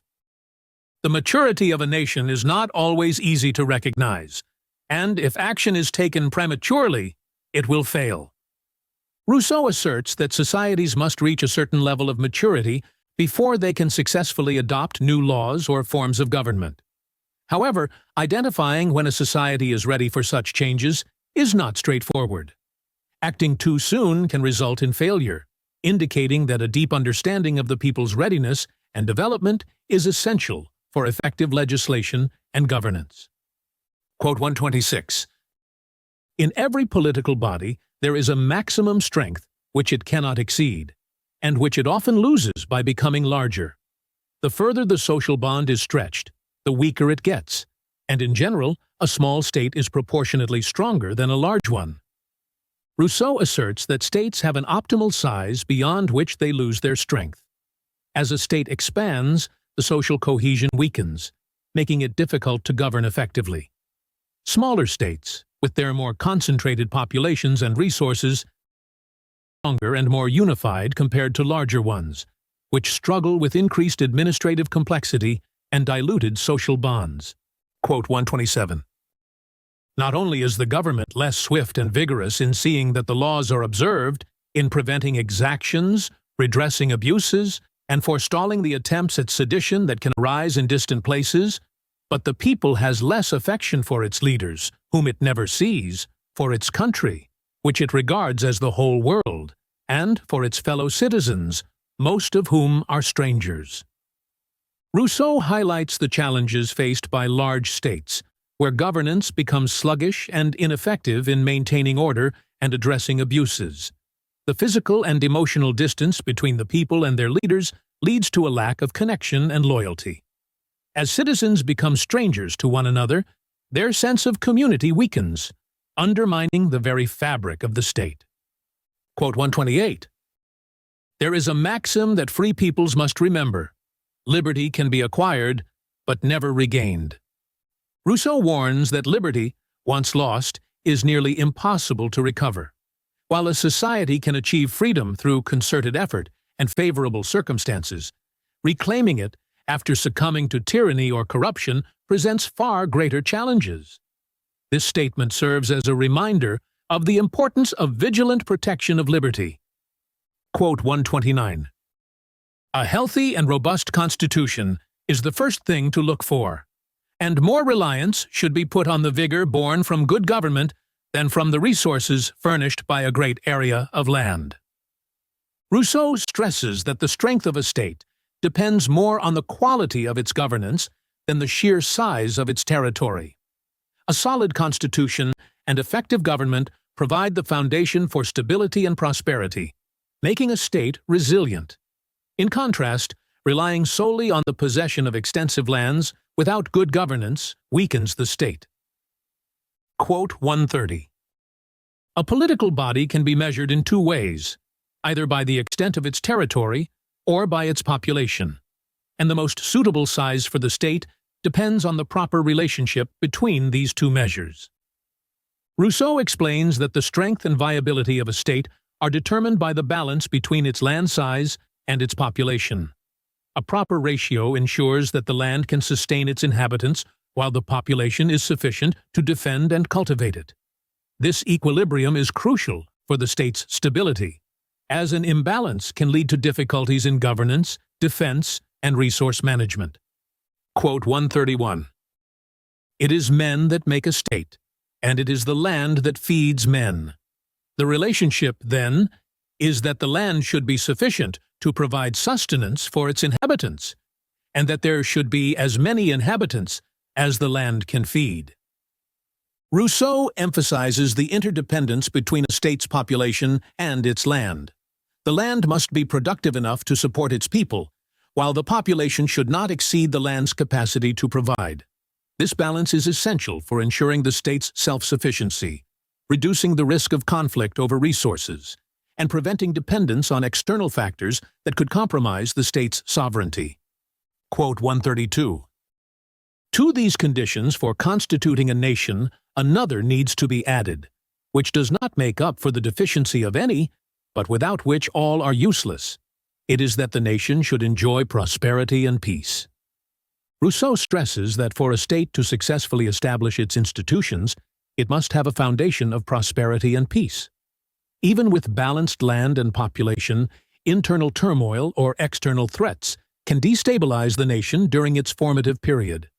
Stability allows the state to develop its governance structures effectively, ensuring long-term survival and strength. Quote 133. What makes the work of legislation onerous is not the necessity of creating so much as the necessity of destroying, and what makes success so uncommon is the impossibility of finding the simplicity of nature together with the needs of a society. Rousseau acknowledges the challenge in creating laws that balance natural simplicity with societal needs.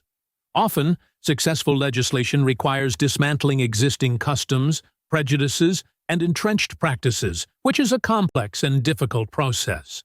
The rarity of this balance explains why it is uncommon for states to be well constituted. Quote 134. The laws regulating this relationship are known as political law. They are also called fundamental law, and not without reason, provided that they are wise. For if in each state there is only one way to order it well, the people that has found it should hold on to it. Rousseau defines political laws as the fundamental laws governing the relationship between the sovereign authority and the state. These laws are considered foundational because they shape the structure and organization of society. However, he notes that they are only truly fundamental if they are wise and beneficial to the state. When a society discovers the best way to govern itself, it should adhere to these guiding principles to ensure stability and prosperity. Quote 135. A people is always free to change its laws, even the best of them, for if it chooses to do itself harm, who has the right to stop it?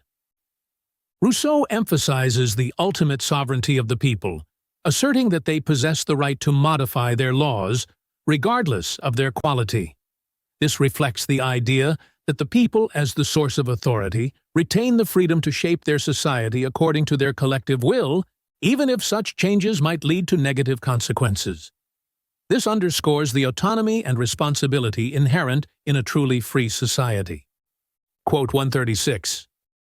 In order that each citizen should be perfectly independent of all the others, and extremely dependent on the state, and this is always achieved by the same means, since only the strength of the community can create freedom for its members.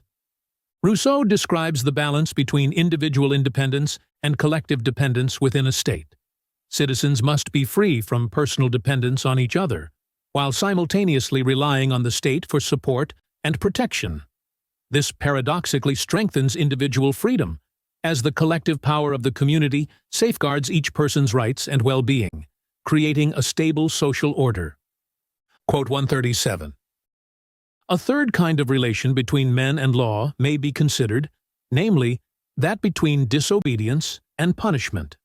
This gives occasion for the establishment of criminal laws, which at bottom are not so much a particular category of law as the sanction of all others. Rousseau identifies criminal laws as the mechanism for enforcing obedience within society. Rather than being a distinct set of laws, they serve as the enforcers of all other laws by defining the consequences of disobedience. This framework ensures that the legal system maintains order, deterring individuals from violating societal rules and upholding the integrity of the state's structure. Quote 138. In addition to these three categories of law, there is a fourth, which is the most important of all. It is not graven in marble or bronze, but in citizens' hearts. In it lies the true constitution of the state. Rousseau introduces moral standards, customs, and public opinion as the most crucial aspect of law. Unlike formal legal codes, these unwritten norms reside in the hearts and minds of the people, forming the true essence of a state's constitution. This moral foundation shapes the society's character, influencing behavior and strengthening the state's unity even when formal laws weaken or fail. Quote 139. The body politic has the same causes of action, and in it we likewise discern force and will, the former under the name of executive power, and the latter under that of legislative power. Nothing is done or should be done unless they are in accordance. Rousseau compares the functioning of the state to the actions of an individual. Just as a person needs both will, decision-making, and force, action, to achieve a goal, a political body requires legislative power, will, and executive power, force. He emphasizes that these two powers must work in harmony for the state to function effectively, ensuring that all actions align with the collective will. Quote 140. What, then, is government? It is an intermediate body set up between subjects and sovereign to ensure their mutual correspondence, and is entrusted with the execution of laws and with the main, both social and political. Rousseau defines government as a mediator between the people, subjects, and the sovereign authority. Its role is to carry out the laws and uphold both social and political freedom. By acting as this intermediary, the government serves to bridge the gap between the collective will of the people and the execution of that will, maintaining order and liberty within the state. Quote 141. If the sovereign insists on governing, or the officers of government insist on making laws, or the subjects refuse to obey, control is replaced by disorder. Will and force no longer act in harmony, and the state disintegrates, falling into despotism or anarchy. Rousseau warns of the dangers that arise when the different functions within the state overstep their boundaries. The sovereign should not directly govern, the government should not make laws, and the people should not disobey. When these roles are confused or violated, the balance between will, legislative power, and force, executive power, breaks down, leading to chaos, tyranny, or complete breakdown of society. Quote 142. Accordingly, the smaller the relationship between the wills of individuals and the general will, that is, between moral standards and the law, the greater the force of restraint should be. Rousseau argues that the more individuals' personal interests diverge from the general will, the stronger the government's restraining force must be to ensure compliance with the law. This relationship reflects the need for a robust government to enforce laws when there is a lack of natural alignment between individual desires and the collective good. Quote 143. There is no uniquely valid form of government, but there may be as many governments of different natures as there are states of different sizes. Rousseau suggests that there is no single, universally correct form of government. The appropriate form of government depends on the unique characteristics of each state, including its size and population. Different states require different governing structures to address their specific needs, indicating the importance of flexibility in political organization. Quote 144. The total strength of the government, always being the same as the states, does not vary. From this it follows that the more strength it expends on its own members, the less remains to act on the people as a whole. Rousseau suggests that the government's power is finite, matching that of the state itself. As the government grows in size and consumes more of this power internally, less remains available for governing the populace effectively. This implies that a larger government can become less efficient in managing the affairs of the state, highlighting the importance of balancing government size with its responsibilities. Quote 145. In the person of an officer of government, we can discern three essentially different wills. First, the will pertaining to the individual, which tends only to his particular advantage. Secondly, the will common to the members of the government, which relates solely to the advantage of the ruling body, and which can be called a corporate will. And in the third place, the will of the people or the sovereign will, which is general both as regards the state considered as a whole and as regards the government considered as part of the whole. Rousseau identifies three types of will within government officials: the personal will seeking individual gain, the corporate will serving the interests of the governing body, and the sovereign will representing the collective interest of the people. Ideally, the sovereign will should dominate, guiding government actions toward the public good. However, the other two wills often compete with the general will, potentially leading to conflicts of interest within the state. Quote 146. In the natural way of things, however, these different kinds of will become more vigorous in proportion as they are more concentrated. Thus, the general will is always weakest, the corporate will has second place, and the particular will comes first of all. Rousseau argues that, naturally, the more specific or personal a will is, the stronger it tends to be. As a result, an individual's self-interest, particular will, is the most powerful, followed by the interests of the governing body, corporate will, with the general will being the weakest. This hierarchy poses a challenge to the social order, as it often leads to the prioritization of personal or group interests over the common good. Quote 147. Let us suppose that all government is in the hands of a single man. Then we have the individual's will and the corporate will perfectly combined, and the second is at the highest degree of concentration possible. Since it is on the degree of will that the use of force depends, and since the government's power does not vary, it follows that the most vigorous form of government is government by one person. Rousseau posits that a government led by a single ruler combines the personal and corporate wills into one concentrated force, making it the most potent form of governance. The concentration of power and will in one individual allows for decisive and forceful action. However, this centralization also means that the ruler's personal will may overshadow the general will, potentially leading to authoritarian rule. Quote 148. The ratio between the government and its members should be the inverse of that between the sovereign and its subjects. That is to say, that the more the state expands, the more the government should contract, so that the number of those governing is reduced as the population rises. Rousseau argues that as a state grows in size and population, the government should become more streamlined and concentrated. This contraction ensures that the government remains effective and does not dissipate its power by expanding excessively. In essence, a large state requires a smaller, more centralized government to maintain order and ensure that the sovereign will is carried out efficiently. Quote 149. The person who makes a law knows better than anyone else how it ought to be executed and interpreted. It would therefore seem that the best constitution would be one in which the executive power is united with the legislative. But it is just this that makes such a government deficient in certain respects, because things that ought to be distinct are not, and the ruling body and sovereign, being personally the same, produce nothing more than a government which is without government.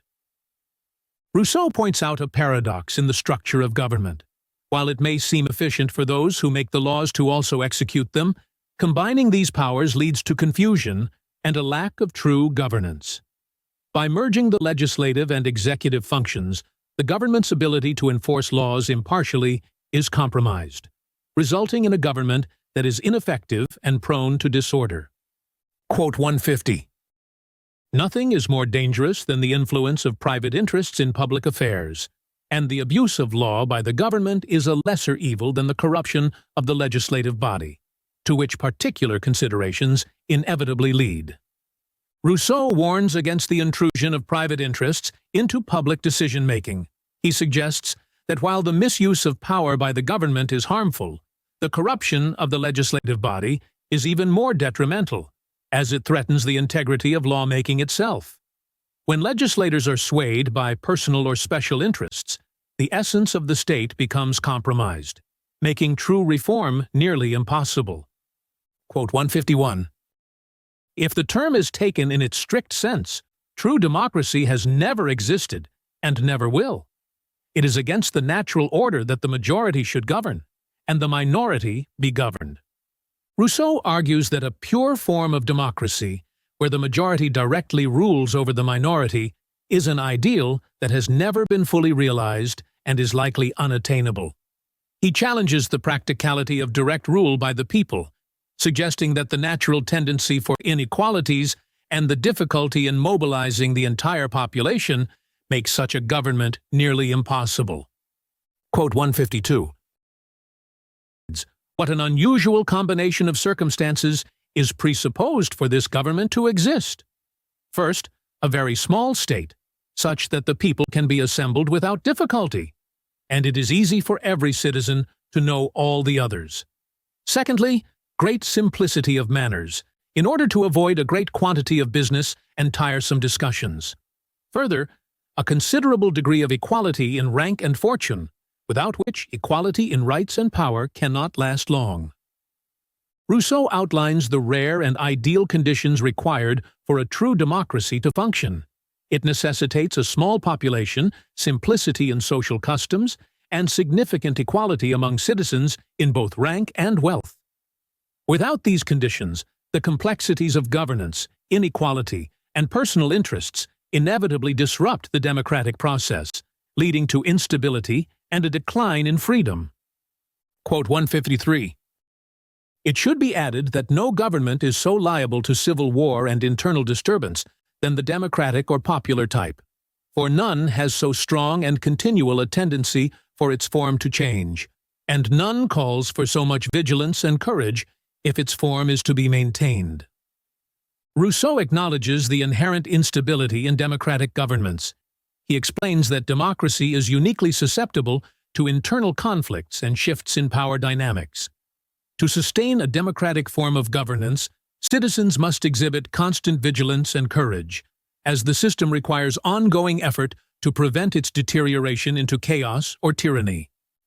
Quote 154. Aristocracy is therefore of three kinds: natural, elective, and hereditary. The first is only suited to simple societies. The third is the worst of all forms of government. The second is the best. It is aristocracy in the true sense of the word. Rousseau categorizes aristocracy into three types: natural, elective, and hereditary. He suggests that natural aristocracy fits primitive societies where elders lead based on experience. In contrast, hereditary aristocracy is seen as the worst form, as it perpetuates inequality and incompetence through birthright.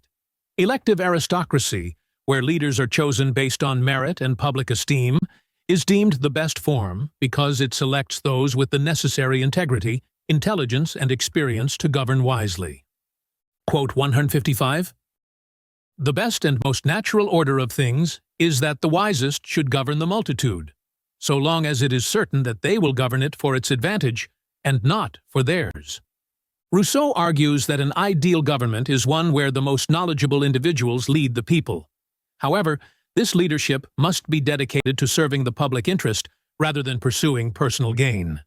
The challenge lies in ensuring that those in power prioritize the welfare of the state over their own ambitions, maintaining a balance between authority and the common good. Quote 156. It must be noted that corporate interest here begins to follow less closely the rule of the general will in directing public power, and that by another inevitable process, some part of the executive power is no longer available to the law. Rousseau warns that in an aristocratic government, the interests of the ruling body may diverge from the general will of the people. This divergence can result in the executive power becoming partially detached from the laws meant to guide it. The risk here is that the ruling class might prioritize its own interests, undermining the principles of equality and justice within the state. Quote 157. If aristocracy requires slightly fewer virtues than democratic government, it also requires some of its own. For instance, that the rich should use their wealth moderately, and the poor be content with their lot. Rousseau acknowledges that while aristocracy may demand less moral virtue from citizens than democracy, it still requires specific virtues to function properly. The wealthy must practice moderation, avoiding the misuse of their power, while the poor should be content with their circumstances. This balance is crucial for maintaining harmony and preventing social in an aristocratic system. Quote 158. Furthermore, assemblies of government are more easily arranged, its business is better debated and transacted with greater order and diligence, and respected senators will uphold the state's reputation abroad better than an unknown or despised populace. Rousseau believes that an elective aristocracy allows for more effective governance. Smaller assemblies can deliberate more efficiently and make decisions with greater care than large popular gatherings. Moreover, having respected and knowledgeable leaders represents the state more favorably, enhancing its reputation and influence in foreign affairs. This organized structure contrasts with the potential chaos of direct democratic governance. Quote 159. The will of the people, the will of the ruler, the public strength of the state, the private strength of the government, all respond to a single impulse. All the energy of the mechanism is under single control.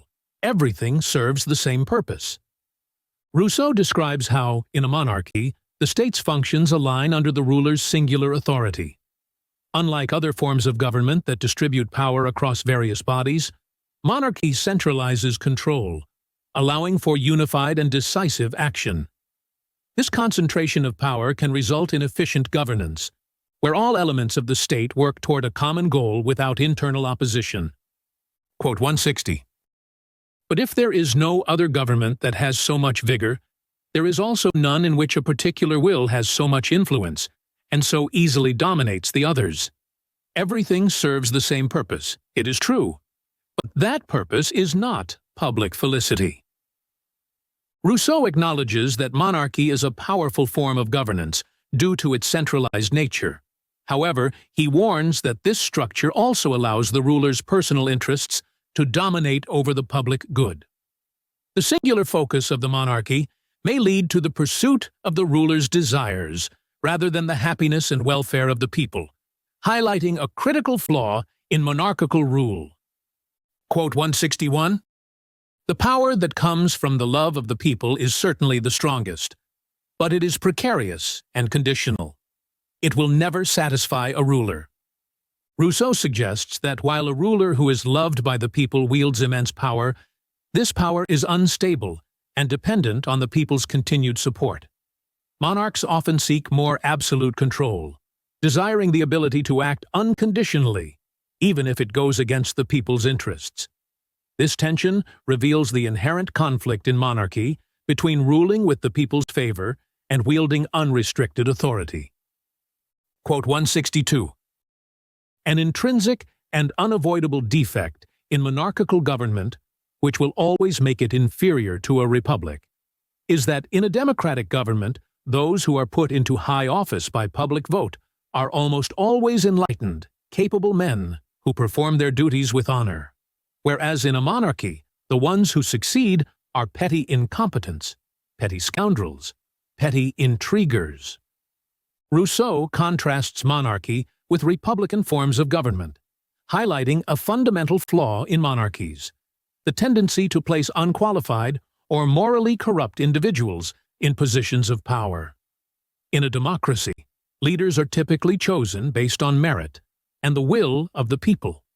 In monarchies, however, positions of authority often go to those who lack the necessary virtues, leading to mismanagement and a lack of honor in governance. Quote 163. For a monarchical state to be well governed, its size or extent would need to be calculated so as to suit the abilities of the person governing. Rousseau argues that the effectiveness of a monarchy depends on a match between the ruler's capabilities and the size of the state. A single ruler may struggle to manage a vast territory effectively, as the complexity of governance increases with the state's size. Conversely, if the state is too small for the ruler's ambitions, it may suffer from neglect or mismanagement, as the ruler pursues grander projects that do not align with the state's needs. Quote 164. The most evident drawback of government by a single person is the absence of the successive replacements which, in the two other forms, ensure uninterrupted continuity. Rousseau identifies a key weakness in monarchical rule, the lack of a smooth transition of power. Unlike other forms of government, where succession is more structured and continuous, monarchy faces uncertainty and potential conflict when a ruler dies. This gap can lead to instability, power struggles, and corruption, undermining the state's integrity and governance. Quote 165. All things combine to prevent the man who is brought up to command others from possessing justice and reason. Much trouble is taken, so it is said, princes the art of ruling, but it does not appear that they derive any advantage from their education. Rousseau critiques the upbringing of monarchs, arguing that being raised to rule often impedes their ability to develop qualities of justice and reason. Despite the effort invested in educating future rulers, the nature of their position often corrupts them, making them ill-suited for governance. This flaw suggests that monarchy inherently fails to produce just and wise leaders. Quote 166. Strictly speaking, no simple form of government exists. A single leader must have subordinate officers. A government of the people must have a leader. Rousseau argues that, in practice, pure forms of government do not truly exist. Even in an autocracy, a single ruler requires a network of subordinates to execute power, while a democracy still necessitates leadership. This interdependence implies that all governments, regardless of their form, involve some level of complexity and mixture in the distribution of power. Quote 167. Which is better, a simple or a mixed form of government? The question is much debated among theorists and calls for the same answer as I gave above when discussing governments in general. Simple government is best in itself, precisely because it is simple. Rousseau suggests that while mixed forms of government are often debated, simple governments have an inherent advantage due to their straightforward structure. Their simplicity allows for more direct action and less confusion in the chain of command. However, he acknowledges that the ideal form may vary depending on the actions of a state. Quote 168. But when the dependence of the executive power on the legislative is not great enough, that is to say, when the relative dominance of ruler over sovereign is greater than that of the people over the ruler, the disproportion must be remedied by making a division in government. Rousseau points out that if an imbalance occurs where the executive power becomes too dominant over the legislative power, adjustments are necessary to restore equilibrium. This is often achieved by dividing government power into separate parts, ensuring that no single authority can overpower the collective will of the people. This division helps maintain a balance between various governing elements. Quote 169. The same disadvantage can also be avoided by creating intermediate officers, whose only purpose, the government remaining undivided, is to maintain the balance between the two powers and preserve their respective rights. Rousseau explains that one way to address power imbalances without dividing the government is by introducing intermediate officers. These individuals act as checks within the system, ensuring that the executive and legislative powers remain balanced while preserving the government's unity. This approach modifies the government's structure to prevent one branch from becoming too dominant. Quote 170. For the maximum amounts both of strength and weakness are to be found in the simple governments, and average amounts in the mixed forms. Rousseau argues that simple forms of government possess both the highest potential for strength and the greatest susceptibility to weakness due to their concentrated structure. In contrast, mixed forms of government, which distribute power more evenly, exhibit moderate levels of both strength and weakness. This balance makes mixed governments less extreme, but potentially more stable in their operation. Quote 171. If it were to be asked by what sign we can tell whether a given people is governed well or badly, things would be different. The question would be one of fact and could be resolved. Rousseau suggests that evaluating the quality of a government is not about debating theories, but about observing practical outcomes. The effectiveness of governance can be determined by concrete evidence rather than abstract ideals. This approach shifts the focus from theoretical arguments to measurable signs that indicate the well-being of a society. Quote 172. What is the purpose of political association? The security and prosperity of the associates. And what is the most reliable sign that they are secure and prosperous? The population and the birth rate. Rousseau states that the primary goal of forming a political society is to ensure the security and prosperity of its members.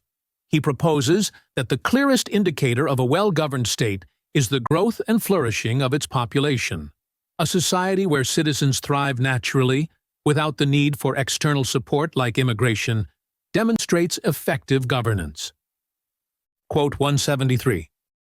All other things being equal, the government under which, without recourse to extraneous means, with no naturalization or colonies, the citizens most flourish and multiply, is indubitably the best.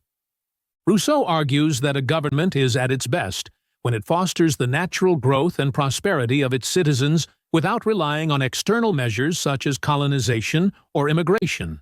The ability of a population to sustain and increase within its own boundaries serves as a direct reflection of good governance, highlighting its success in meeting the needs of its people. Quote 174. The one under which the population diminishes and wastes away is the worst. Rousseau points out that a declining population is a clear sign of poor governance. When people are unable to thrive, it suggests that the government is failing in its fundamental role of ensuring the welfare and security of its citizens. This decline signals a breakdown in the social contract, indicating that the state is not fulfilling its purpose. Quote 175. Just as a particular will constantly acts against the general will, so too the government exerts itself continually against the sovereign. Rousseau describes the inherent conflict between the individual interests of those in power and the collective will of the people. The government, which is meant to serve the sovereign, the people, often works against it to preserve its own authority. This ongoing tension between ruling bodies and the general will lead to the gradual erosion of the state's constitution, undermining the social contract that forms the foundation of society. Quote 176.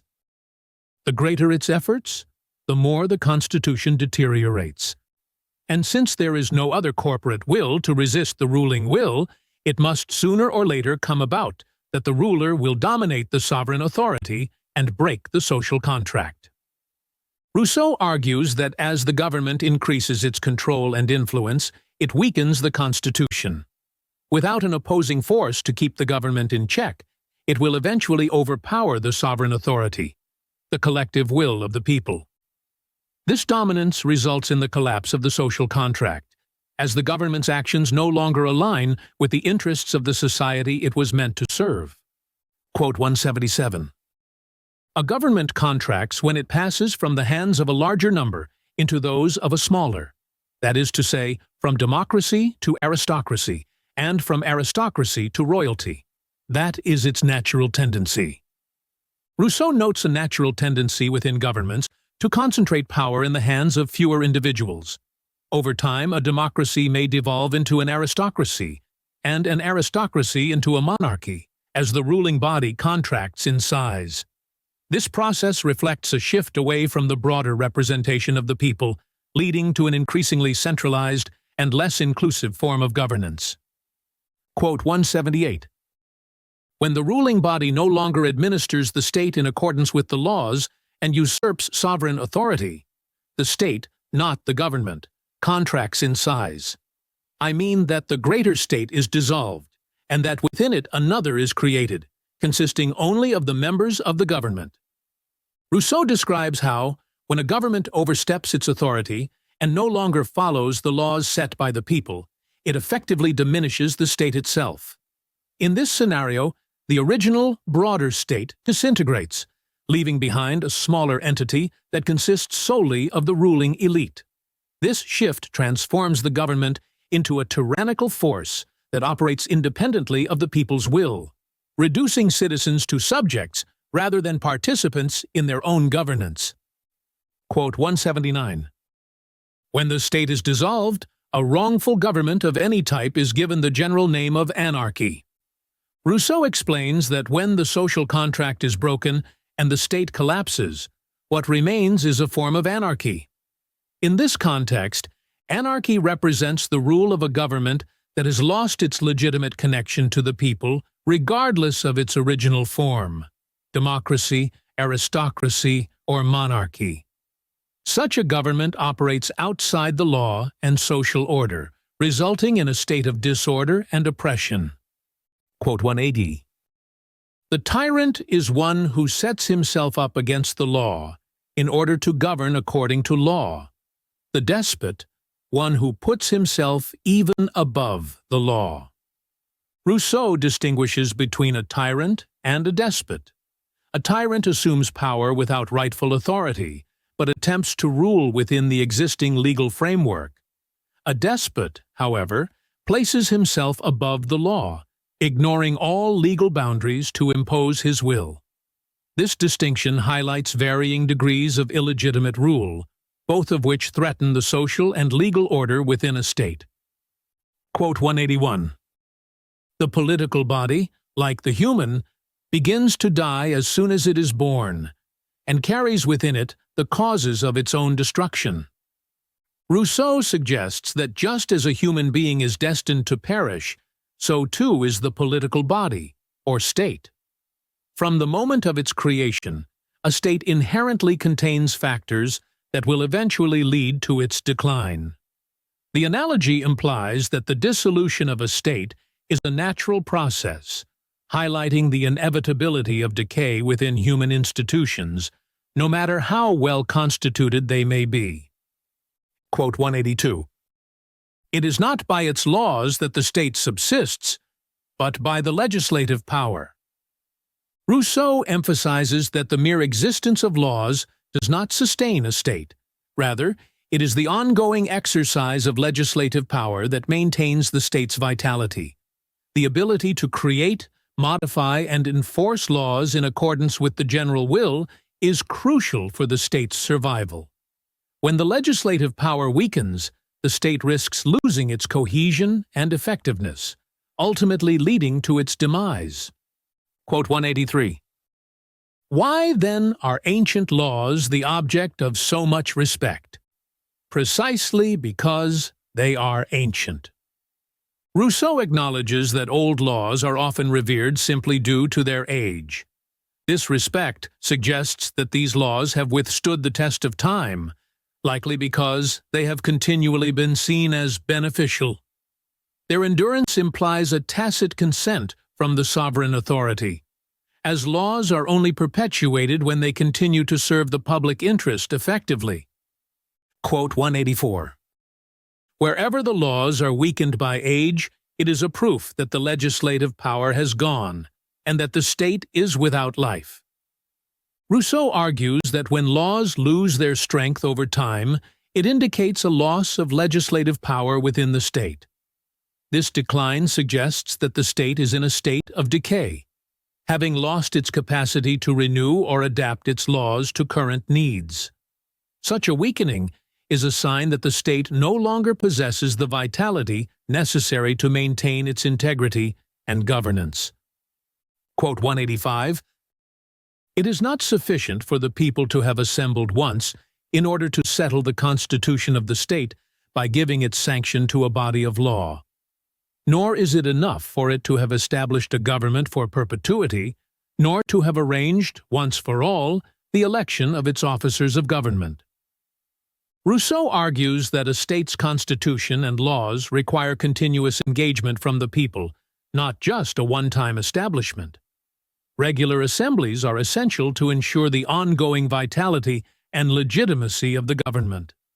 The state's success relies on the people's active participation and willingness to renew their commitment to the social contract, keeping the government in check and aligned with the general will. Quote 186. Sovereign authority is undifferentiated and unique, and cannot be divided without being destroyed. Rousseau asserts that the sovereign authority, representing the collective will of the people, must remain unified. Dividing sovereignty would lead to its dissolution, as it would undermine the essential union of liberty and obedience that defines the body politic. This unity is crucial to maintaining a balanced relationship between the state and its citizens. Quote 187.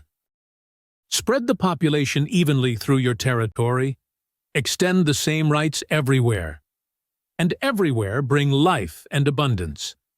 This is the way to make the state as strong and as well-governed as possible.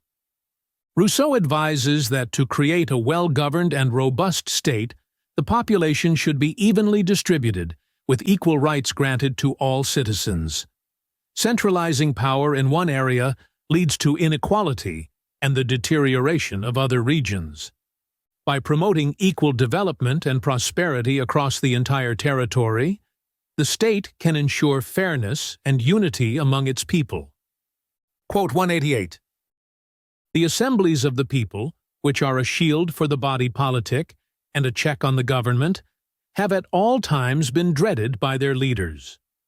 Rousseau points out that popular assemblies act as a protective mechanism for the state, providing a means to check the government's power. Leaders often fear these assemblies because they represent the people's ability to intervene, scrutinize, and potentially limit the government's actions.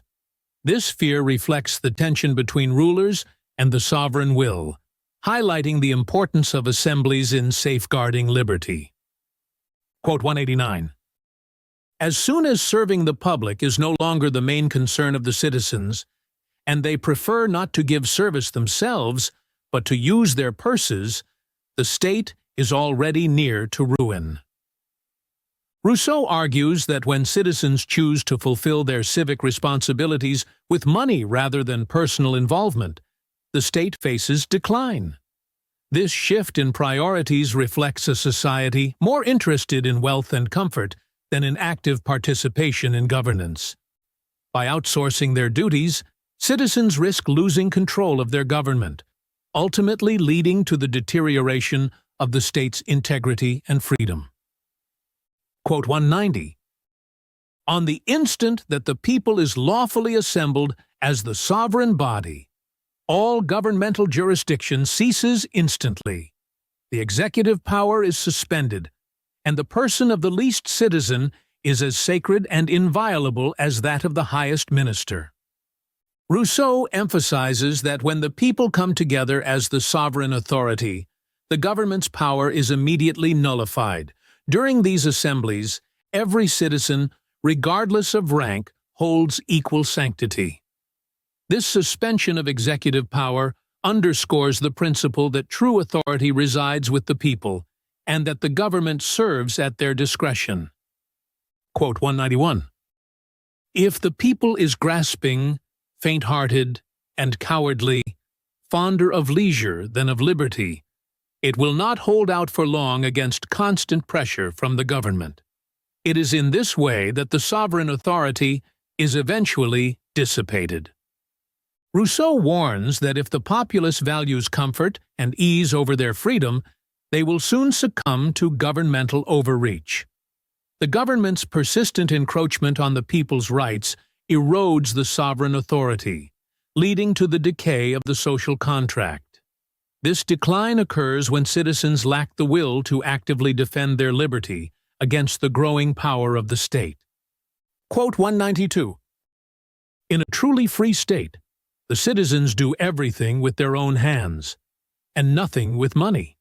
Far from paying in order to be exempted from their duties, they would pay in order to fulfill them themselves. Rousseau describes the nature of a truly free society as one where citizens actively engage in all aspects of governance and public service.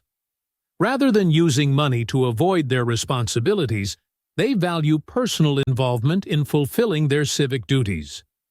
This attitude fosters a strong, self-sufficient state, where the common interest takes precedence over personal convenience. Quote 193. The word finance is for slaves. It is unknown in a real state. Rousseau criticizes the use of financial transactions as a substitute for civic duties, viewing this reliance on money as a form of servitude. In his vision of an ideal state, citizens participate directly in the maintenance and defense of their society. The absence of financial dealings in such a state symbolizes true freedom, where each individual contributes to the common good without the mediation of wealth. Quote 194. Sovereignty cannot be represented, for the same reason that it cannot be transferred. It consists essentially in the general will, and the will cannot be represented. It is itself, or it is something else. There is no other possibility. Rousseau argues that sovereignty, which embodies the general will of the people, cannot be delegated or represented by others. True sovereignty resides directly with the people, and any attempt to represent it distorts its essence. Therefore, the people's authority must be exercised directly, as delegating it to representatives risks the loss of true democratic freedom. Quote 195. The people of England believes itself to be free. It is quite wrong. It is free only during the elections of members of Parliament. Once they are elected, the people is enslaved. It is nothing. Rousseau criticizes representative systems where the people's involvement in governance is limited to periodic elections. He suggests that between elections, the people lose their direct influence over political decisions, effectively becoming powerless. This cycle undermines genuine freedom, as the people's will is not consistently active in the affairs of the state. Quote 196. When right and liberty count above everything, inconvenience is nothing. Rousseau asserts that in a society where the values of justice and freedom are paramount, any difficulties or inconveniences faced in preserving them become insignificant.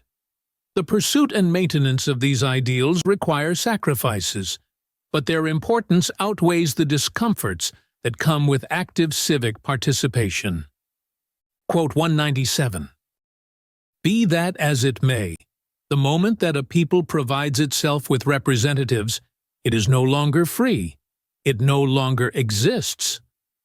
Rousseau declares that when a society assigns representatives to exercise its will, it forfeits its freedom. This delegation results in the dissolution of the people's direct sovereignty, reducing their role in the state's existence. For Rousseau, true liberty can only be maintained through the people's direct involvement in their own governance. Quote 198. By the first act, the sovereign lays down that a governing body will be established, taking such and such a form, and this act is clearly a law. Rousseau explains that the institution of government begins with a law established by the sovereign people. The people, in their collective capacity, decide on the form of governance that will organize the state. This decision is a legislative act, an expression of the general will that defines the structure of the government in accordance with the principles of the social contract. Quote 199. By the second, the people appoints the chiefs to whom the government that has been established will be committed, and their appointment, being a particular act, is not a further law, but a consequence of the first, or a function of government. Rousseau clarifies that after establishing the form of government, the people then select officials to manage the governing functions. This selection process is a specific action stemming from the original law created by the sovereign. Thus, appointing leaders is not a new law, but an implementation of the government's established framework, reflecting the people's transition from legislative to executive functions.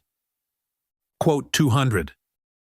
For what happens in this case is the instantaneous conversion of sovereignty into democracy, so that, without any change being visible, but only because of the new relationship between all and all, the citizens become officers of government, and their acts pass from the general to the particular, from making a law to its execution. Rousseau describes how, in a democracy, citizens can seamlessly transition from acting as the sovereign, creating laws, to serving as government officers, executing laws. This transformation illustrates the fluid nature of democratic governance, where the people, depending on the circumstances, embody both the legislative and executive powers without altering the underlying structure of the state. Quote 201. The greater the degree of concord that prevails in public assemblies, that is to say, the more nearly unanimous the decisions are, the more the general interest dominates. But long debates, dissension, and disorder are a sign that particular interests are in the ascendant and the state in decline.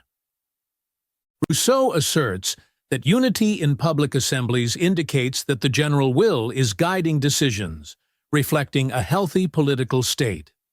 In contrast, prolonged debates and conflicts reveal that individual or factional interests have taken precedence, suggesting a weakening of the state's integrity.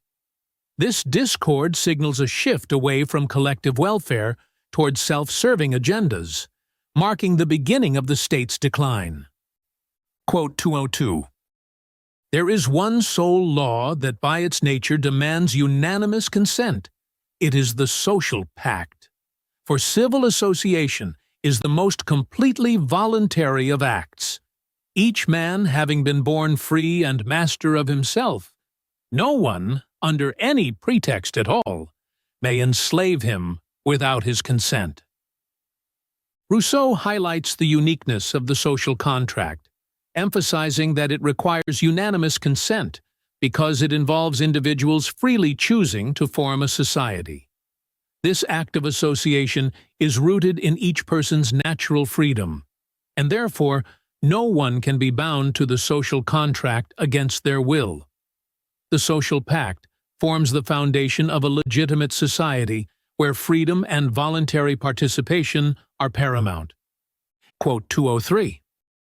Except for this original contract, a majority vote is always binding on all the others. That is a direct consequence of the contract. Rousseau states that once the social contract is established, the majority's decision becomes binding on everyone. This agreement is a core principle of the social contract, where individuals accept that their freedom includes being subject to the general will, even when it goes against their personal preferences. This dynamic ensures the unity and functionality of the state. Quote 204. The citizen consents to every law, even those that are passed against his opposition, and even those which punish him when he dares to violate one of them. Rousseau argues that by being part of the social contract, each citizen implicitly agrees to all laws, regardless of their personal stance. This consent extends to laws that may conflict with an individual's beliefs, or even those that impose penalties for violations. It illustrates the citizen's acceptance of the general will and the collective authority of the state as the basis for freedom. Quote 205. Two maxims can be used to determine these relationships. One is that the more important and serious the issue, the closer the deciding vote should be to unanimity. The other, that the greater the urgency of the matter, the smaller the majority required should be. Rousseau proposes two principles for voting. The more significant the issue, the closer the decision should be to unanimous agreement, ensuring that critical matters reflect a broad consensus. Conversely, in urgent situations, decisions can be made with a smaller majority to address the matter swiftly. This approach balances the need for thorough deliberation with the practicality of timely decision-making in governance. Quote 206. With regard to the election of rulers and officers of government, which, as I have said, is a complex action, there are two methods of proceeding, namely, by choice and by lot.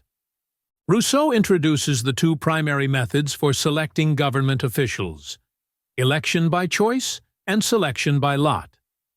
Each method has its unique implications and is suited to different forms of government. The complexity of elections reflects the need to balance fairness, merit, and representation within the political system. Quote 207. Choosing by lot, says Montesquieu, is of the nature of democracy. Agreed. But why is it so? The drawing of lots, he goes on, is a method of selection which causes distress to nobody. It gives every citizen a reasonable hope of serving his country. Rousseau references Montesquieu's idea that selection by lot is democratic because it ensures equality of opportunity for all citizens to serve in public office. The randomness of drawing lots prevents favoritism or bias in appointments, thus preserving the democratic principle that every citizen has an equal chance to participate in governance. Quote 208. In any true democracy, the holding of office is not a benefit, but an onerous duty, which cannot justly be imposed upon one citizen rather than another. Rousseau emphasizes that, in a true democracy, public office is considered a duty rather than a privilege. This responsibility should be shared equally among citizens, and only through impartial means, like drawing lots, can it be fairly distributed. Such a perspective reinforces the democratic ideal that governance is a collective responsibility. Quote 209. In an aristocracy, the ruler chooses the ruler. The government is maintained of itself, and here, selection by vote is appropriate. Rousseau explains that in democratic government, leaders are selected through internal voting, as the ruling class manages its affairs autonomously. The use of voting in aristocracy is appropriate because it involves selecting individuals who possess specific qualities and capabilities necessary for governing, aligning with the principles of this form of government.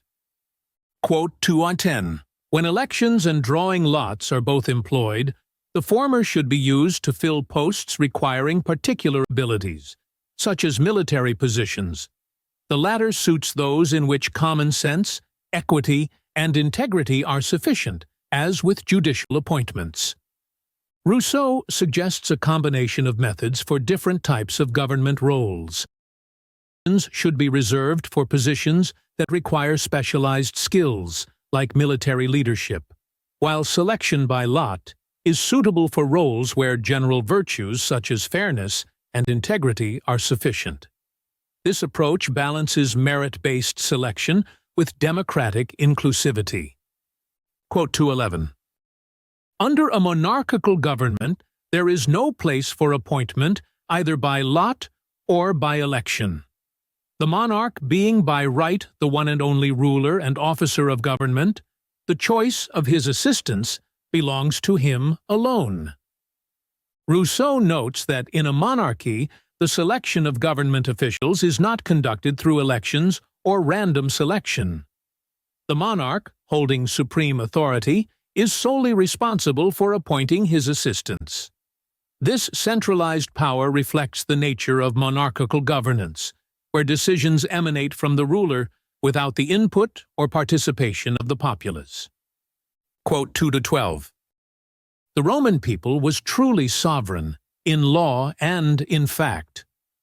Rousseau highlights that in the Roman Republic, sovereignty genuinely resided with the people.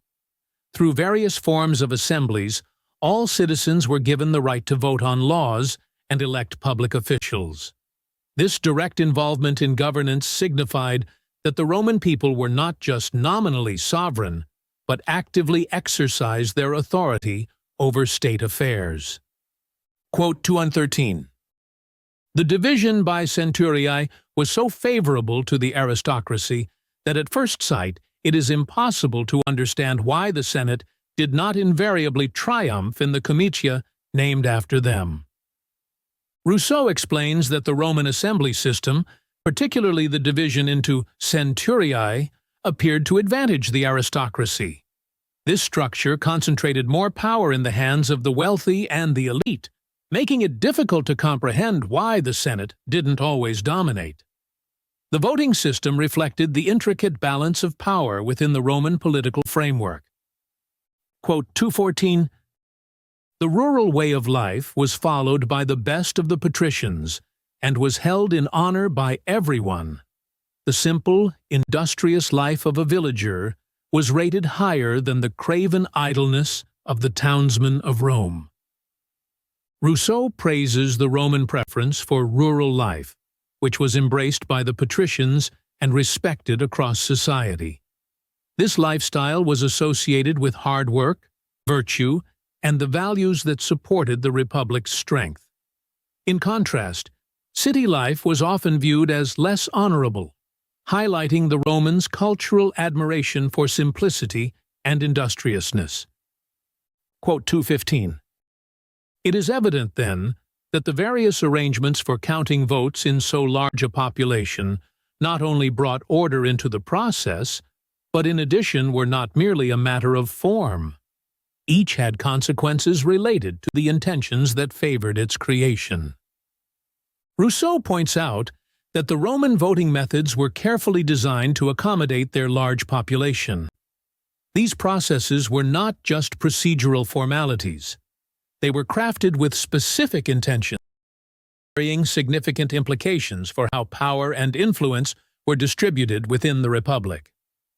Quote 216, "This new body, which I shall call the tribunate, is the preserver of the laws and the legislative power." Rousseau introduces the tribunate as an institution designed to uphold and protect the laws and the legislative power within a state. Unlike other branches of government, the tribunate does not exercise legislative or executive authority. Instead, its role is to maintain the integrity of the laws by preventing abuse of power, acting as a check on both the ruling body and the sovereign. Quote 217, "The tribunate is not a constituent part of the state, and must not have any share of legislative or executive power. But its own power is thereby increased, because, although it can do nothing, it can prevent everything." Rousseau describes the tribunate as an entity that gains strength not by direct action, but through its ability to block or prevent abuses of power. It does not create or enforce laws, yet its influence comes from its capacity to serve as a safeguard against the overreach of other branches of government, thereby ensuring the preservation of justice and balance within the state. Quote 218, "The tribunate, within sensible limits, is a good constitution's strongest support. But if its power is excessive by even the slightest amount, it overturns everything."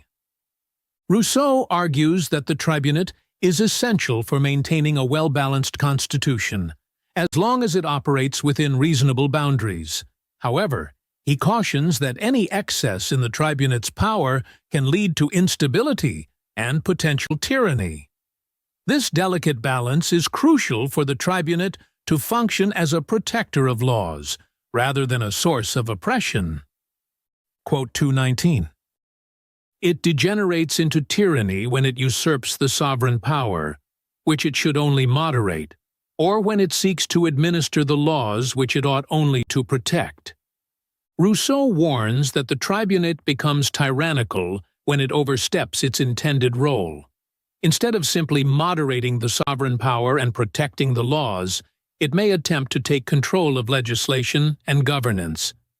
This shift from a protective to an authoritative stance leads to a corruption of the tribunate's original purpose, ultimately endangering the state. Quote 220, "Like a government, the tribunate grows weaker as its membership increases."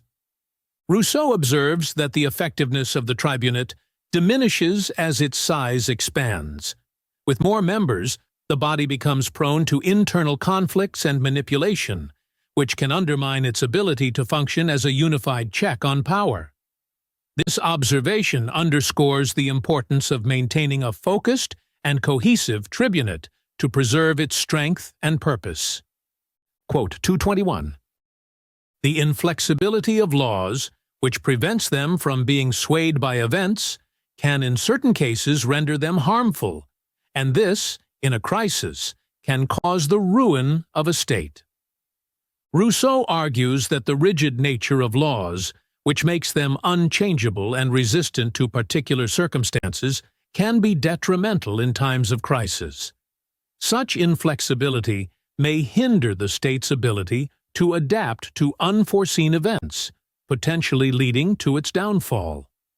This statement underscores the need for a mechanism within the state to address emergencies when strict adherence to the law might threaten its survival. Quote 222. But only the greatest of dangers can outweigh the danger of tampering with the order of the state. Only when the nation's security is at stake should the sacred power of the laws be suspended.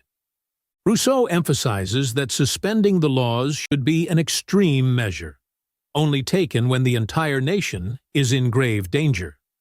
Tampering with the state's legal order poses its own risks, so any decision to override the laws must be driven by the necessity to protect the state's very existence. This view highlights the gravity of placing power in the hands of an emergency ruler, such as a dictator. Quote 223.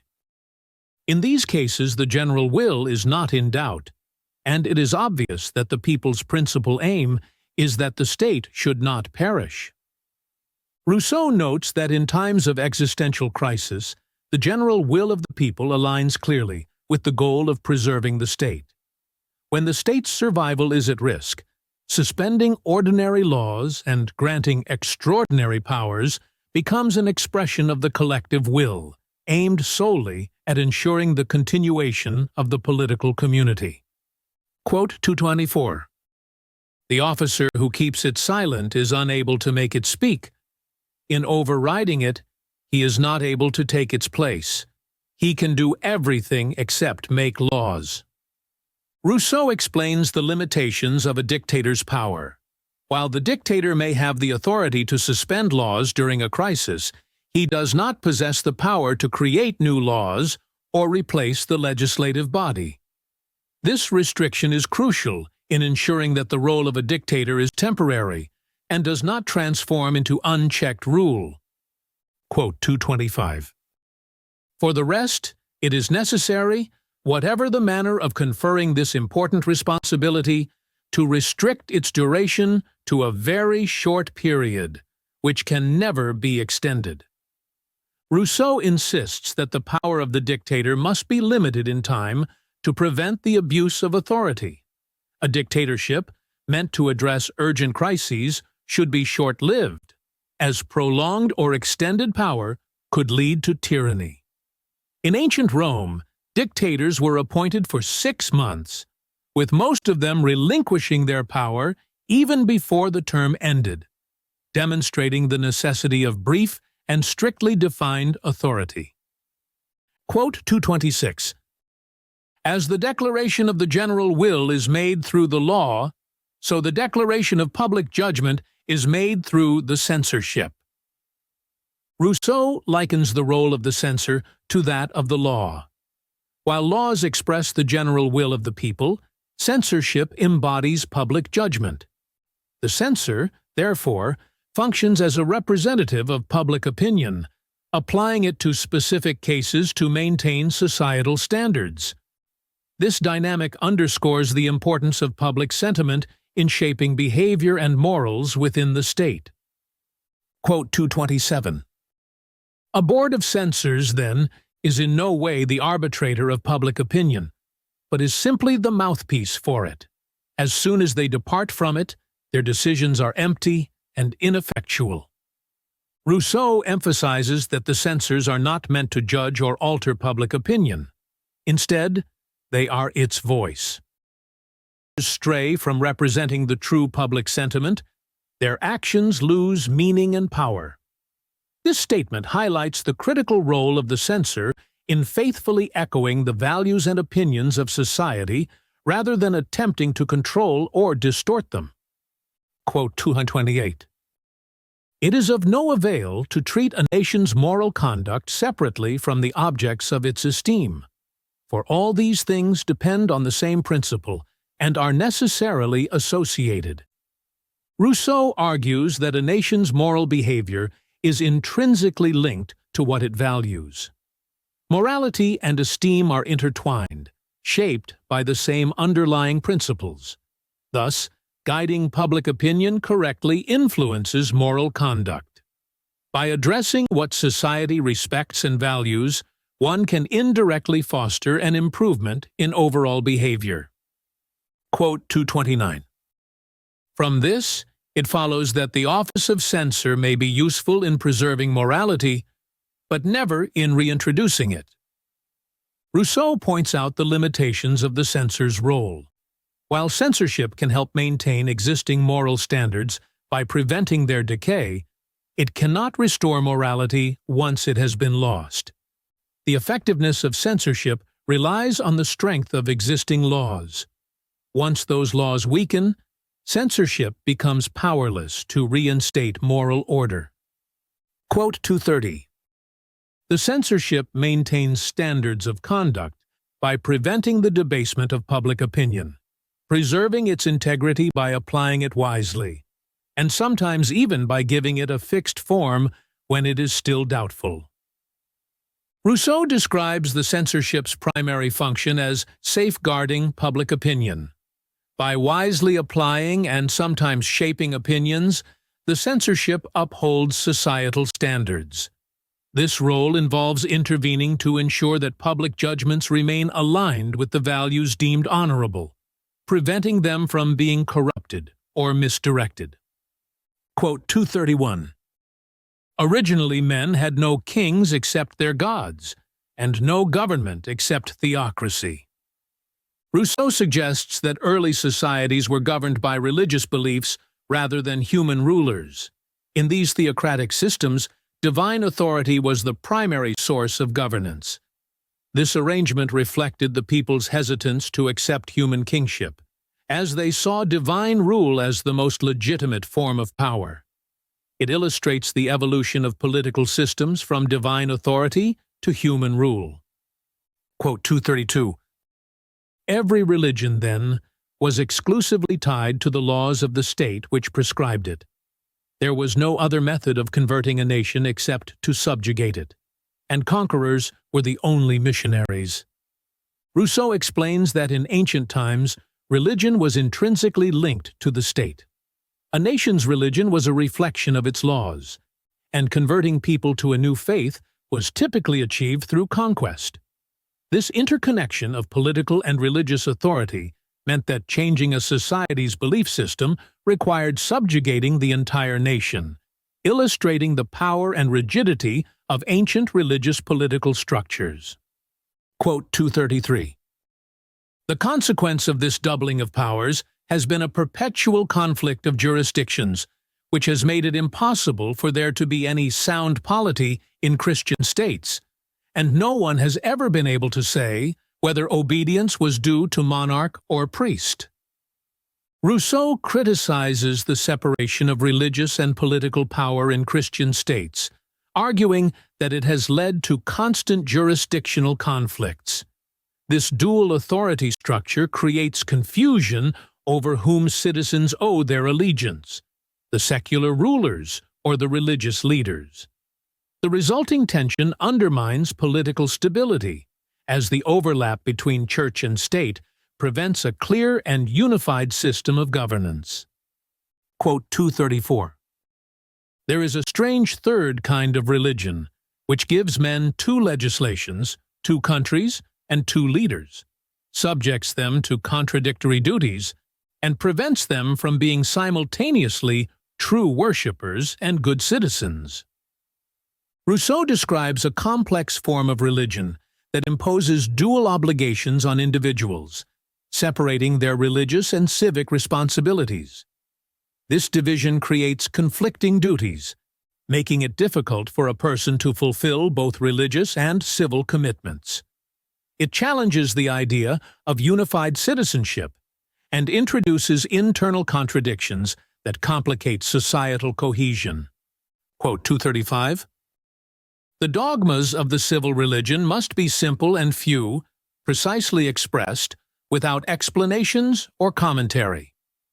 Rousseau advocates for a civil religion with clear, straightforward beliefs that support social unity. These dogmas should focus on essential concepts, such as the existence of a divine power, morality, and respect for the social contract. By keeping the tenets simple and unambiguous, a civil religion can foster societal harmony without causing division or confusion among citizens.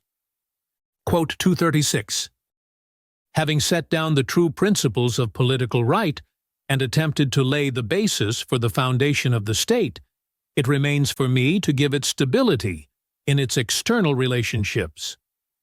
Rousseau acknowledges that while he has outlined the foundational principles of a just state, the task of ensuring its stability in external affairs still remains. This involves addressing complex areas such as international law, trade, warfare, and diplomacy. He hints at the vastness of this new challenge, suggesting that while he has laid the groundwork for internal governance, a state's survival also depends on how it navigates its relationships with other nations. Quote 237. The words slavery and right contradict each other. They are mutually exclusive. Rousseau argues that the concepts of slavery and right cannot coexist because they inherently oppose one another. Slavery involves the subjugation of an individual's will and freedom, which is fundamentally at odds with the notion of rights that are supposed to protect one's liberty and autonomy. This contradiction makes any claim to a right of slavery both illegitimate and meaningless. Quote 238. There will always be a great difference between subjugating a multitude of men and ruling a society. Rousseau distinguishes between mere domination and the legitimate governance of a society. While one can forcefully subjugate a group of individuals, this does not form a true political body or society. Ruling a society requires more than control. It necessitates an association bound by common interests and a shared commitment to the public good. Quote 239.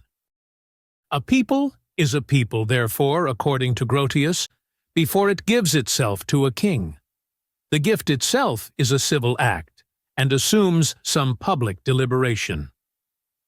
Rousseau points out that for a people to choose a leader, they must first exist as a unified body. The act of giving themselves to a king is not the formation of society, but an expression of an already established social body. This recognition underscores the importance of an original agreement, or social contract, that defines the people and their collective will before they appoint a ruler. Quote 240. For if there were no prior covenant, where would the obligation be, if the election were not unanimous, for the minority to submit to the choice of the majority? Rousseau questions the legitimacy of majority rule in the absence of a fundamental social agreement. Without an initial covenant or pact establishing the rules of governance, there would be no moral or legal basis for obliging the minority to follow the majority's decision. This highlights the necessity of a social contract that binds individuals into a collective and legitimizes the authority of majority rule. Quote 241.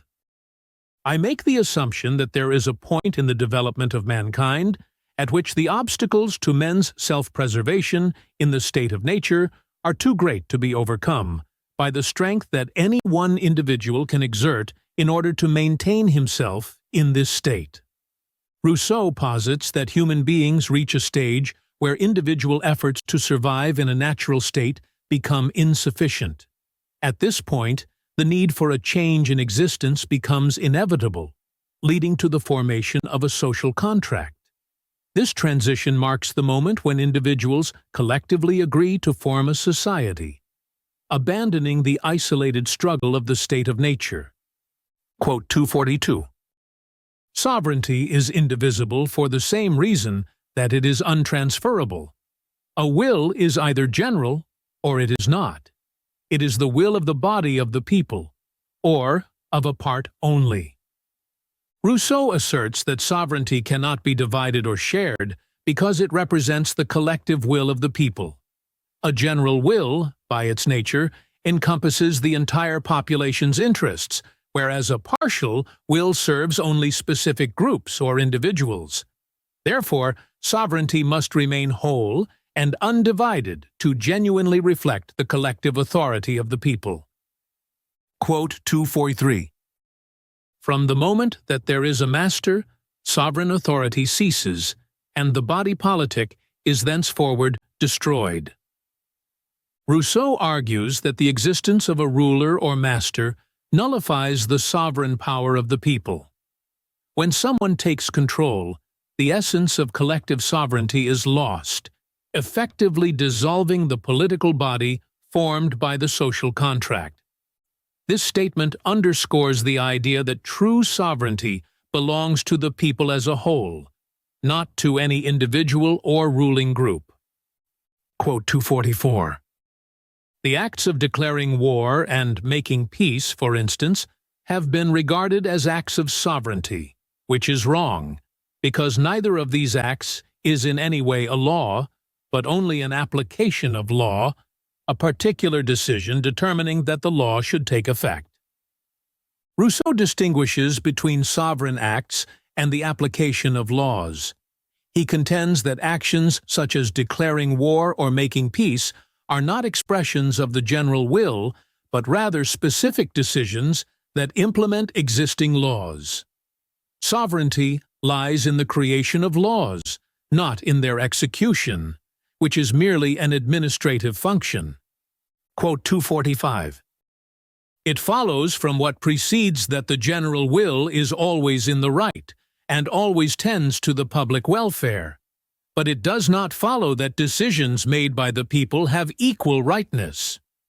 Rousseau suggests that while the general will inherently aims for the common good, the people's decisions may still be flawed.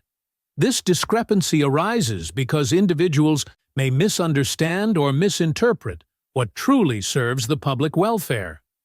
Therefore, while the general will is an infallible guide to the public interest, the people's judgments in specific situations may not always align with it.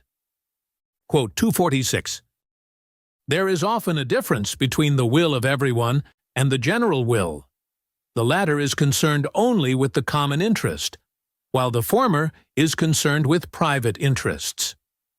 Rousseau highlights the distinction between the general will, which focuses on collective welfare, and the will of all individuals, which encompasses various personal interests. The general will seeks what benefits society as a whole, whereas the aggregate of individual desires often reflects self-interest.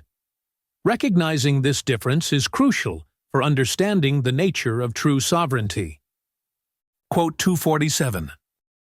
Only the general will can direct the powers of the state in accordance with the purpose for which it was instituted, which is the common good. Rousseau emphasizes that the general will, representing the collective interests of society, is the sole legitimate force capable of guiding the state's power towards achieving the common good. This principle forms the foundation of his argument that sovereignty must remain with the people, as only their unified will can truly serve the welfare of society as a whole. Quote 248. I therefore assert that sovereignty, being only the exercise of the general will, can never be transferred, and that the sovereign, which cannot be other than a collective entity, cannot be represented except by itself. Rousseau argues that sovereignty is inherently linked to the general will and cannot be handed over to another entity or individual. The sovereign authority belongs exclusively to the collective body of the people, and no one else can represent this collective will. This assertion reinforces his belief that power can be delegated, but the will of the people itself is inalienable. Quote 249. It is absurd that the will should bind itself for the future, and it is beyond any will to consent to something contrary to the good of the being whose will it is. Rousseau contends that it is unreasonable for the people's will to commit itself to future conditions that may go against their well-being. The general will must always act in the present to reflect the current needs and interests of society. Attempting to bind the will for the future would undermine its purpose, as it may require consenting to actions detrimental to the collective welfare. Quote 250. If therefore the people simply promises to obey, it dissolves itself by this very act, and loses character as a people. Rousseau warns that if the people pledge unconditional obedience to an external authority, they effectively destroy their own sovereignty. By relinquishing their power to dictate the terms of their governance, they cease to be a collective entity with a will of its own. This dissolution marks the end of the body politic, as the essence of being a people lies in their sovereign authority. Quote 251. This is not to say that a chief's orders cannot pass for acts of the general will, so long as the sovereign authority, while free to reject them, refrains from doing so. Rousseau acknowledges that a leader's commands can be considered as expressions of the general will, provided that the sovereign people retain the right to reject those commands. The people's silence or inaction in response to the leader's orders signifies their consent. However, this consent must be given freely, without the loss of the sovereign's authority to refuse. Quote 252. If we seek to define precisely the greatest good of all, the necessary goal of every system of legislation, we shall find that the main objectives are limited to two only: liberty and equality. Rousseau argues that the ultimate purpose of any system of legislation is to promote liberty and equality.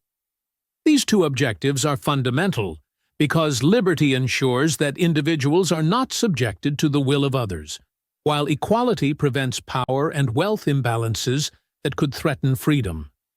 For a state to be well governed, its laws must strive to protect and uphold both principles. Quote 253. Equality, it is said, is a theorist's vision, which cannot exist in practice. But if an abuse is inevitable, does it follow that it should not at least be controlled? Rousseau acknowledges the criticism that perfect equality is unattainable in practice. However, he asserts that the inevitability of some inequality does not mean efforts to control or reduce it should be abandoned. Laws should continually work to maintain equality as much as possible, combating the natural forces that tend to erode it. Quote 254. It is precisely because the force of things always tends to destroy equality that the force of law should tend always to conserve it. Rousseau emphasizes that natural and social forces inherently create inequalities over time.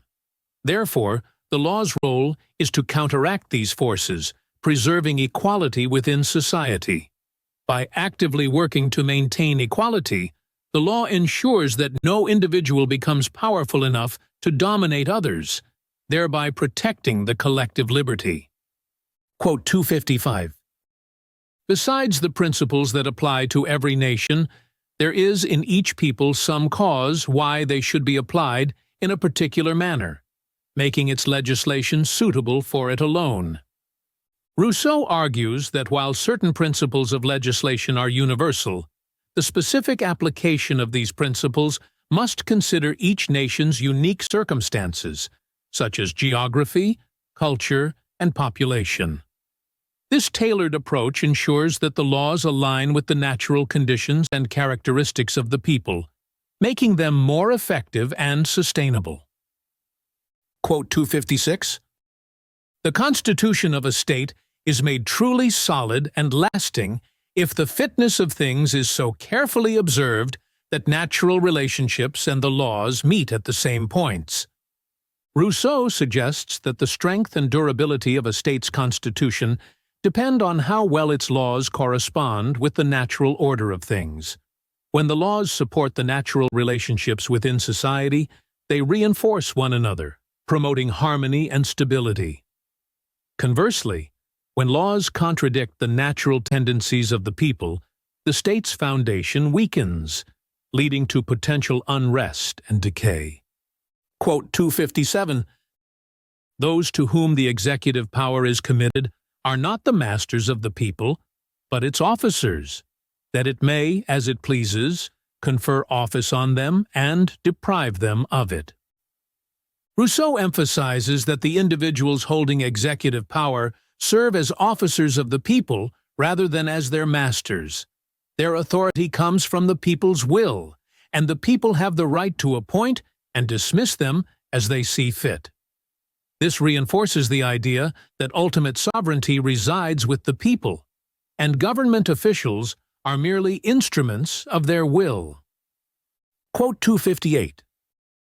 "When therefore it is a hereditary government that is instituted by the people, whether it is within one family in a monarchy or within one order of citizens in an aristocracy, it is not a commitment that the people makes, but a provisional form that it gives to the administration, until it sees fit to arrange things differently." Rousseau explains that when the people establish a hereditary government, they are not making a permanent commitment. Instead, they are temporarily entrusting the administration to a particular family or group until they decide to change it. This perspective underscores the people's power to alter government structures in accordance with their collective will and public welfare. Quote 259.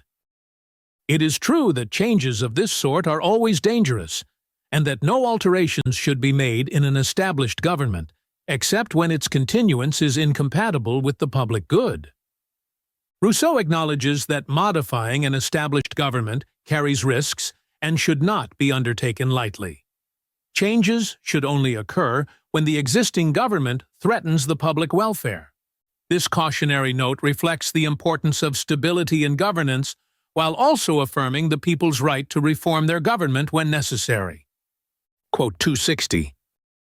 "These assemblies, the only purpose of which is the preservation of the social treaty, must always open with two questions, which can never be suppressed and must be voted on separately." Rousseau proposes that periodic assemblies are crucial to preserving the social contract. During these assemblies, two questions must be asked: whether to maintain the current government structure and whether to keep the current administrators in power. By regularly revisiting these fundamental questions, the people exercise their sovereign authority, preventing any usurpation of power. Quote 261. "There is no fundamental law of the state which cannot be revoked, not even the social pact. For if all the citizens assembled in order to break the pact by common consent, there would be no doubt that it had been broken quite legitimately." Rousseau asserts that even the most basic laws, including the social contract itself, can be dissolved if the people collectively agree to do so. This statement highlights the ultimate power of the people's will, suggesting that any aspect of the state's constitution is subject to change if it no longer serves the common good. This reinforces the concept of sovereignty as an expression of the people's ongoing consent. Quote 262. "Why then are ancient laws the object of so much respect? Precisely because they are ancient. We have to accept that only the excellence of what was willed long ago could have preserved them for such a time." Rousseau suggests that ancient laws command respect because they have endured over time. Their longevity indicates that they must have served the public interest effectively, for if they had not, the sovereign would have revoked them. This persistence in the face of numerous opportunities for change signifies their ongoing benefit to society, reinforcing their authority with each passing generation. Quote 263. "The sovereign's only strength being its legislative powers, it acts only by its laws, and laws being nothing but the authentic decisions of the general will, the sovereign is to act unless the people is assembled." Rousseau argues that the sovereign's power lies solely in its ability to legislate, and it exercises this power through laws that reflect the general will. Therefore, the sovereign can only act when the people are gathered together. This requirement for assembly underscores the direct involvement of the citizenry in the legislative process, ensuring that laws remain true expressions of the general will. Quote 264. In moral matters, the limits of the possible are less narrow than we think. It is our weaknesses, our vices, and our prejudices that reduce them. Rousseau challenges the idea that certain actions are impossible, particularly in the realm of morals. He argues that the perceived limitations are often a result of human frailty and narrow-mindedness rather than an inherent impossibility. By overcoming these personal shortcomings, a society can achieve far more in terms of justice and collective welfare. Quote 265. If we were to go back to the history of nations at their beginnings, we should find that most of the ancient governments, even the monarchies, such as those of the Macedonians and Franks, held councils of this kind. Rousseau notes that historical governments, including monarchies, frequently convened assemblies or councils where the people participated. This practice demonstrates that direct involvement of citizens in governance is not only feasible, but has been a fundamental aspect of statecraft. It serves as evidence that active participation in public affairs is possible, contrary to modern skepticism. Quote 266. To infer that something is possible if it has happened seems to me a logical argument. Rousseau asserts that historical precedents prove the possibility of certain political arrangements. If something has been successfully implemented in the past, it stands to reason that it can be realized again. This argument supports the idea that regular public assemblies and direct participation in governance are not mere ideals, but practical realities that have existed before. Quote 267. Freedom is not a product of every climate, and is not within the reach of every people. Rousseau argues that certain climates and geographical conditions are more conducive to the development of freedom than others. He suggests that the prosperity, fertility of the land, and climate influence the nature of a society's government. This assertion implies that freedom is contingent upon environmental factors, highlighting that not all regions are naturally suited to foster the conditions necessary for a free society. Quote 268. The subsistence of the public person is provided from the surplus produced by individuals, whence it follows that civil society can maintain itself only so long as the product of men's work is in excess of their needs. Rousseau emphasizes that the survival of the state relies on the surplus generated by its citizens. For a civil society to sustain itself, individuals must produce more than what they consume. This surplus forms the basis for the state's resources, funding its activities and functions. Without this excess, the state would struggle to support its institutions, leading to its potential decline. Quote 269. Tax contributions become the more burdensome as the distance between people and government increases. Thus, in a democracy, the burden on the people is least. In an aristocracy, it is greater, and it is heaviest in a monarchy. Rousseau discusses the relationship between government type and the weight of taxation on the populace. In a democracy, the proximity between the government and the people ensures a more equitable distribution of resources. As this distance increases in aristocracies and monarchies, the burden of taxes grows heavier, often enriching those in power while impoverishing the general populace. Quote 270. Monarchy is only suitable, therefore, to very prosperous nations, aristocracy to states whose wealth and extent are both moderate, and democracy to states that are small and poor. Rousseau suggests that the form of government suitable for a society depends on its wealth and size. Monarchy aligns with wealthy and large nations, as they can support the expenses of a royal court. Aristocracy fits moderately sized and wealthy states, while democracy is best for small and less affluent societies, where direct participation and resource distribution are more feasible. Quote 271. In climates where changes of season are abrupt and extreme, clothes are better and simpler. Where clothes are only for display, the aim is ostentation rather than usefulness. Rousseau reflects on how climate affects cultural practices, including clothing. In regions with harsh and varying climates, practical and durable clothing becomes a necessity. Conversely, in places with milder weather, clothing often serves more as a display of wealth and status, rather than a functional need. This observation illustrates how environmental conditions can shape societal values and customs. Quote 272. The least populous countries are consequently best suited to tyranny. Wild beasts rule only in deserts. Rousseau argues that sparsely populated regions are more prone to tyranny. The lower population density makes it difficult for citizens to organize and resist oppressive rule, allowing despotism to thrive. In contrast, densely populated areas provide more opportunities for people to gather, communicate, and assert their collective power, making tyrannical control harder to maintain. Quote 273. Once the legislative power has been properly established, the executive power has to be instituted similarly. For since it operates only by acts concerning particulars, it is not essentially the same as the legislative power, and is naturally separate from it.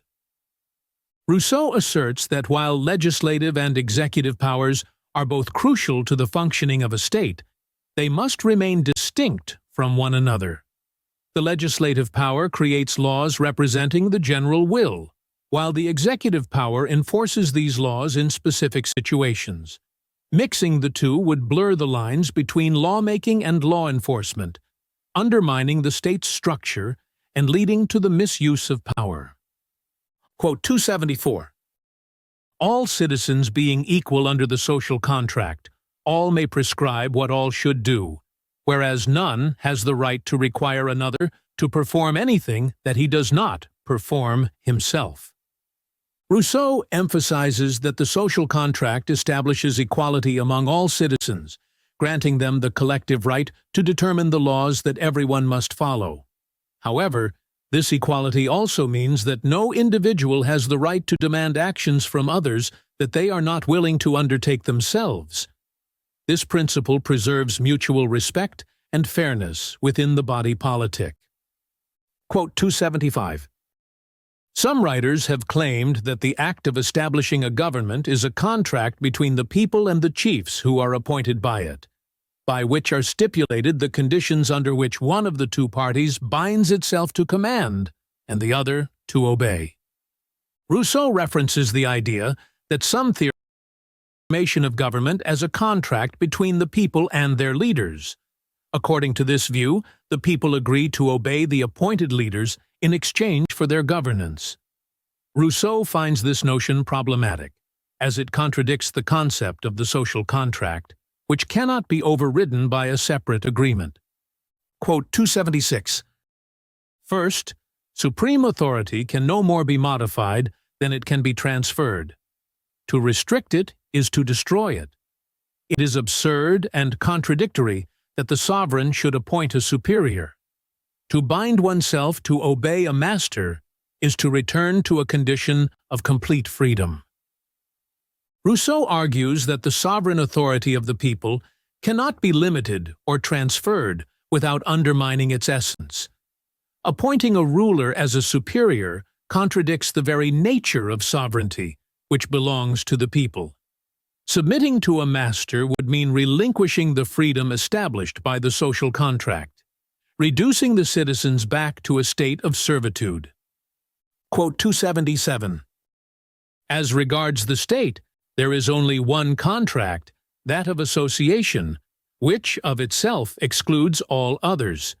No public contract can be conceived that would not be a violation of this first one.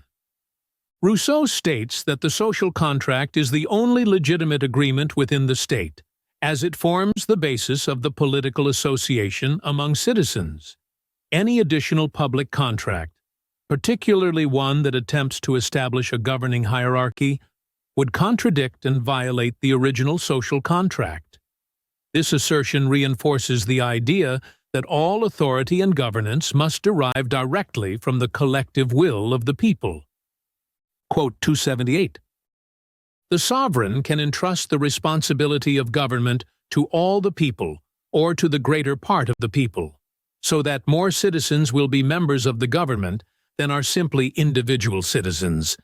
The name given to this form of government is democracy. Rousseau describes democracy as a system where the governing power is vested in the majority or the entirety of the people. In such a structure, more individuals participate directly in governmental responsibilities rather than merely being governed. This form of government implies an extensive level of civic involvement, where the distinction between rulers and the ruled becomes minimal. Quote 279. It can restrict government to a small number, so that more will be simply citizens than are members of the government, and this form bears the name of aristocracy. Rousseau defines aristocracy as a form of government in which only a select few hold the power to govern. In this structure, the majority of individuals are simply citizens who do not partake in the administration of the state. The power is concentrated in the hands of a minority, contrasting with democracy's inclusive nature. Quote 280. Finally, it can concentrate the whole of government in the hands of a single officer, from whom all the others take their power. This third form is the commonest and is called monarchy or royal government. Rousseau outlines monarchy as a system where all governing authority is concentrated in a single individual. In this form, the monarch serves as the central source of power, and all other officials derive their authority from this singular ruler. This concentration of power is the most common government form, differing from the shared power structures in democracy and aristocracy. Quote 281. All these forms, or at least the first two, can occur in varying degrees and within quite wide limits, for democracy can comprise the entire people, or no more than half. Rousseau notes that democratic and aristocratic governments can exist in various degrees of inclusion. Democracy can range from involving the entire populace to just a portion of it, while aristocracy can include a wide range of numbers, from a significant part of the population to a small elite group. This variability indicates that the forms of government are flexible and can adapt to different societal structures. Quote 282. At all times, there has been much debate about the best form of government, without regard to the fact that each of them is the best in certain cases, and the worst in others. Rousseau acknowledges that the debate over the best form of government is ongoing, yet he emphasizes that each form is suited to specific circumstances. What may work well for one society might be detrimental to another, highlighting that there is no universally superior system of governance. The effectiveness of each form depends on the unique needs and context of the state. Quote 283. So long as a number of men gathered together consider themselves as a single body, they have a single will also, which is directed to their common conservation and to the general welfare. Rousseau asserts that as long as individuals view themselves as part of a unified society, they possess a common will aimed at the preservation and welfare of the whole. This unified will is the essence of the general will, which seeks the collective good. The clarity and simplicity of this will ensure that the mechanisms of the state function effectively, without being clouded by conflicting individual interests. Quote 284.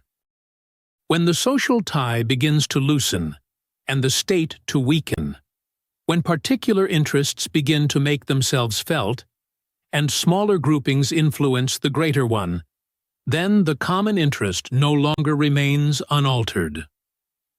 Rousseau warns that the weakening of societal bonds leads to the emergence of factional interests that overshadow the common good.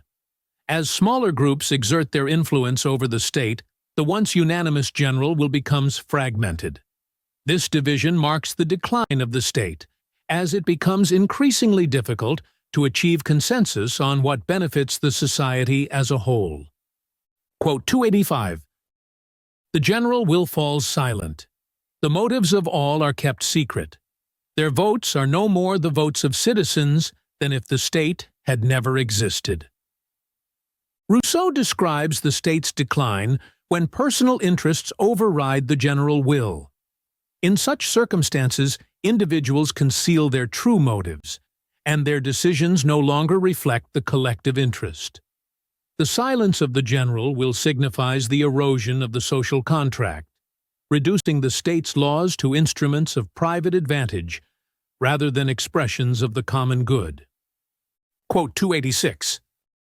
Does this mean that the general will is annihilated or corrupt?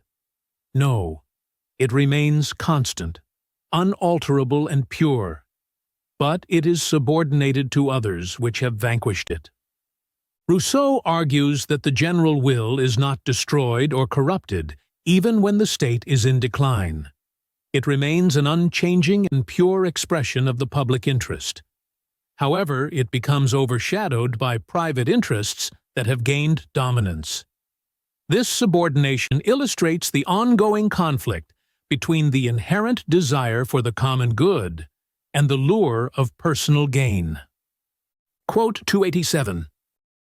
The law of public order is not so much that the general will must be maintained, but rather to ensure that it is always consulted and its response always made clear. Rousseau suggests that the essential principle for maintaining public order is not the constant triumph of the general will, but rather the necessity to regularly consult it. The general will should be openly expressed and understood, ensuring that decisions are based on collective deliberation. This practice upholds the spirit of democracy, even in times of dissent. Discourse on Political Economy and the Social Contract by Jean-Jacques Rousseau ultimately emphasizes that the core of a just society lies in the alignment of individual wills with the general will, ensuring that governance is both reflective of and accountable to the people it serves. Rousseau underscores the importance of civic duty, public education, and the equitable distribution of wealth to sustain social cohesion and political legitimacy. His works challenge readers to consider the relationship between personal freedom and the greater good, and they remain a vital touchstone for discussions about democracy, the social pact, and the ethical foundations of political life.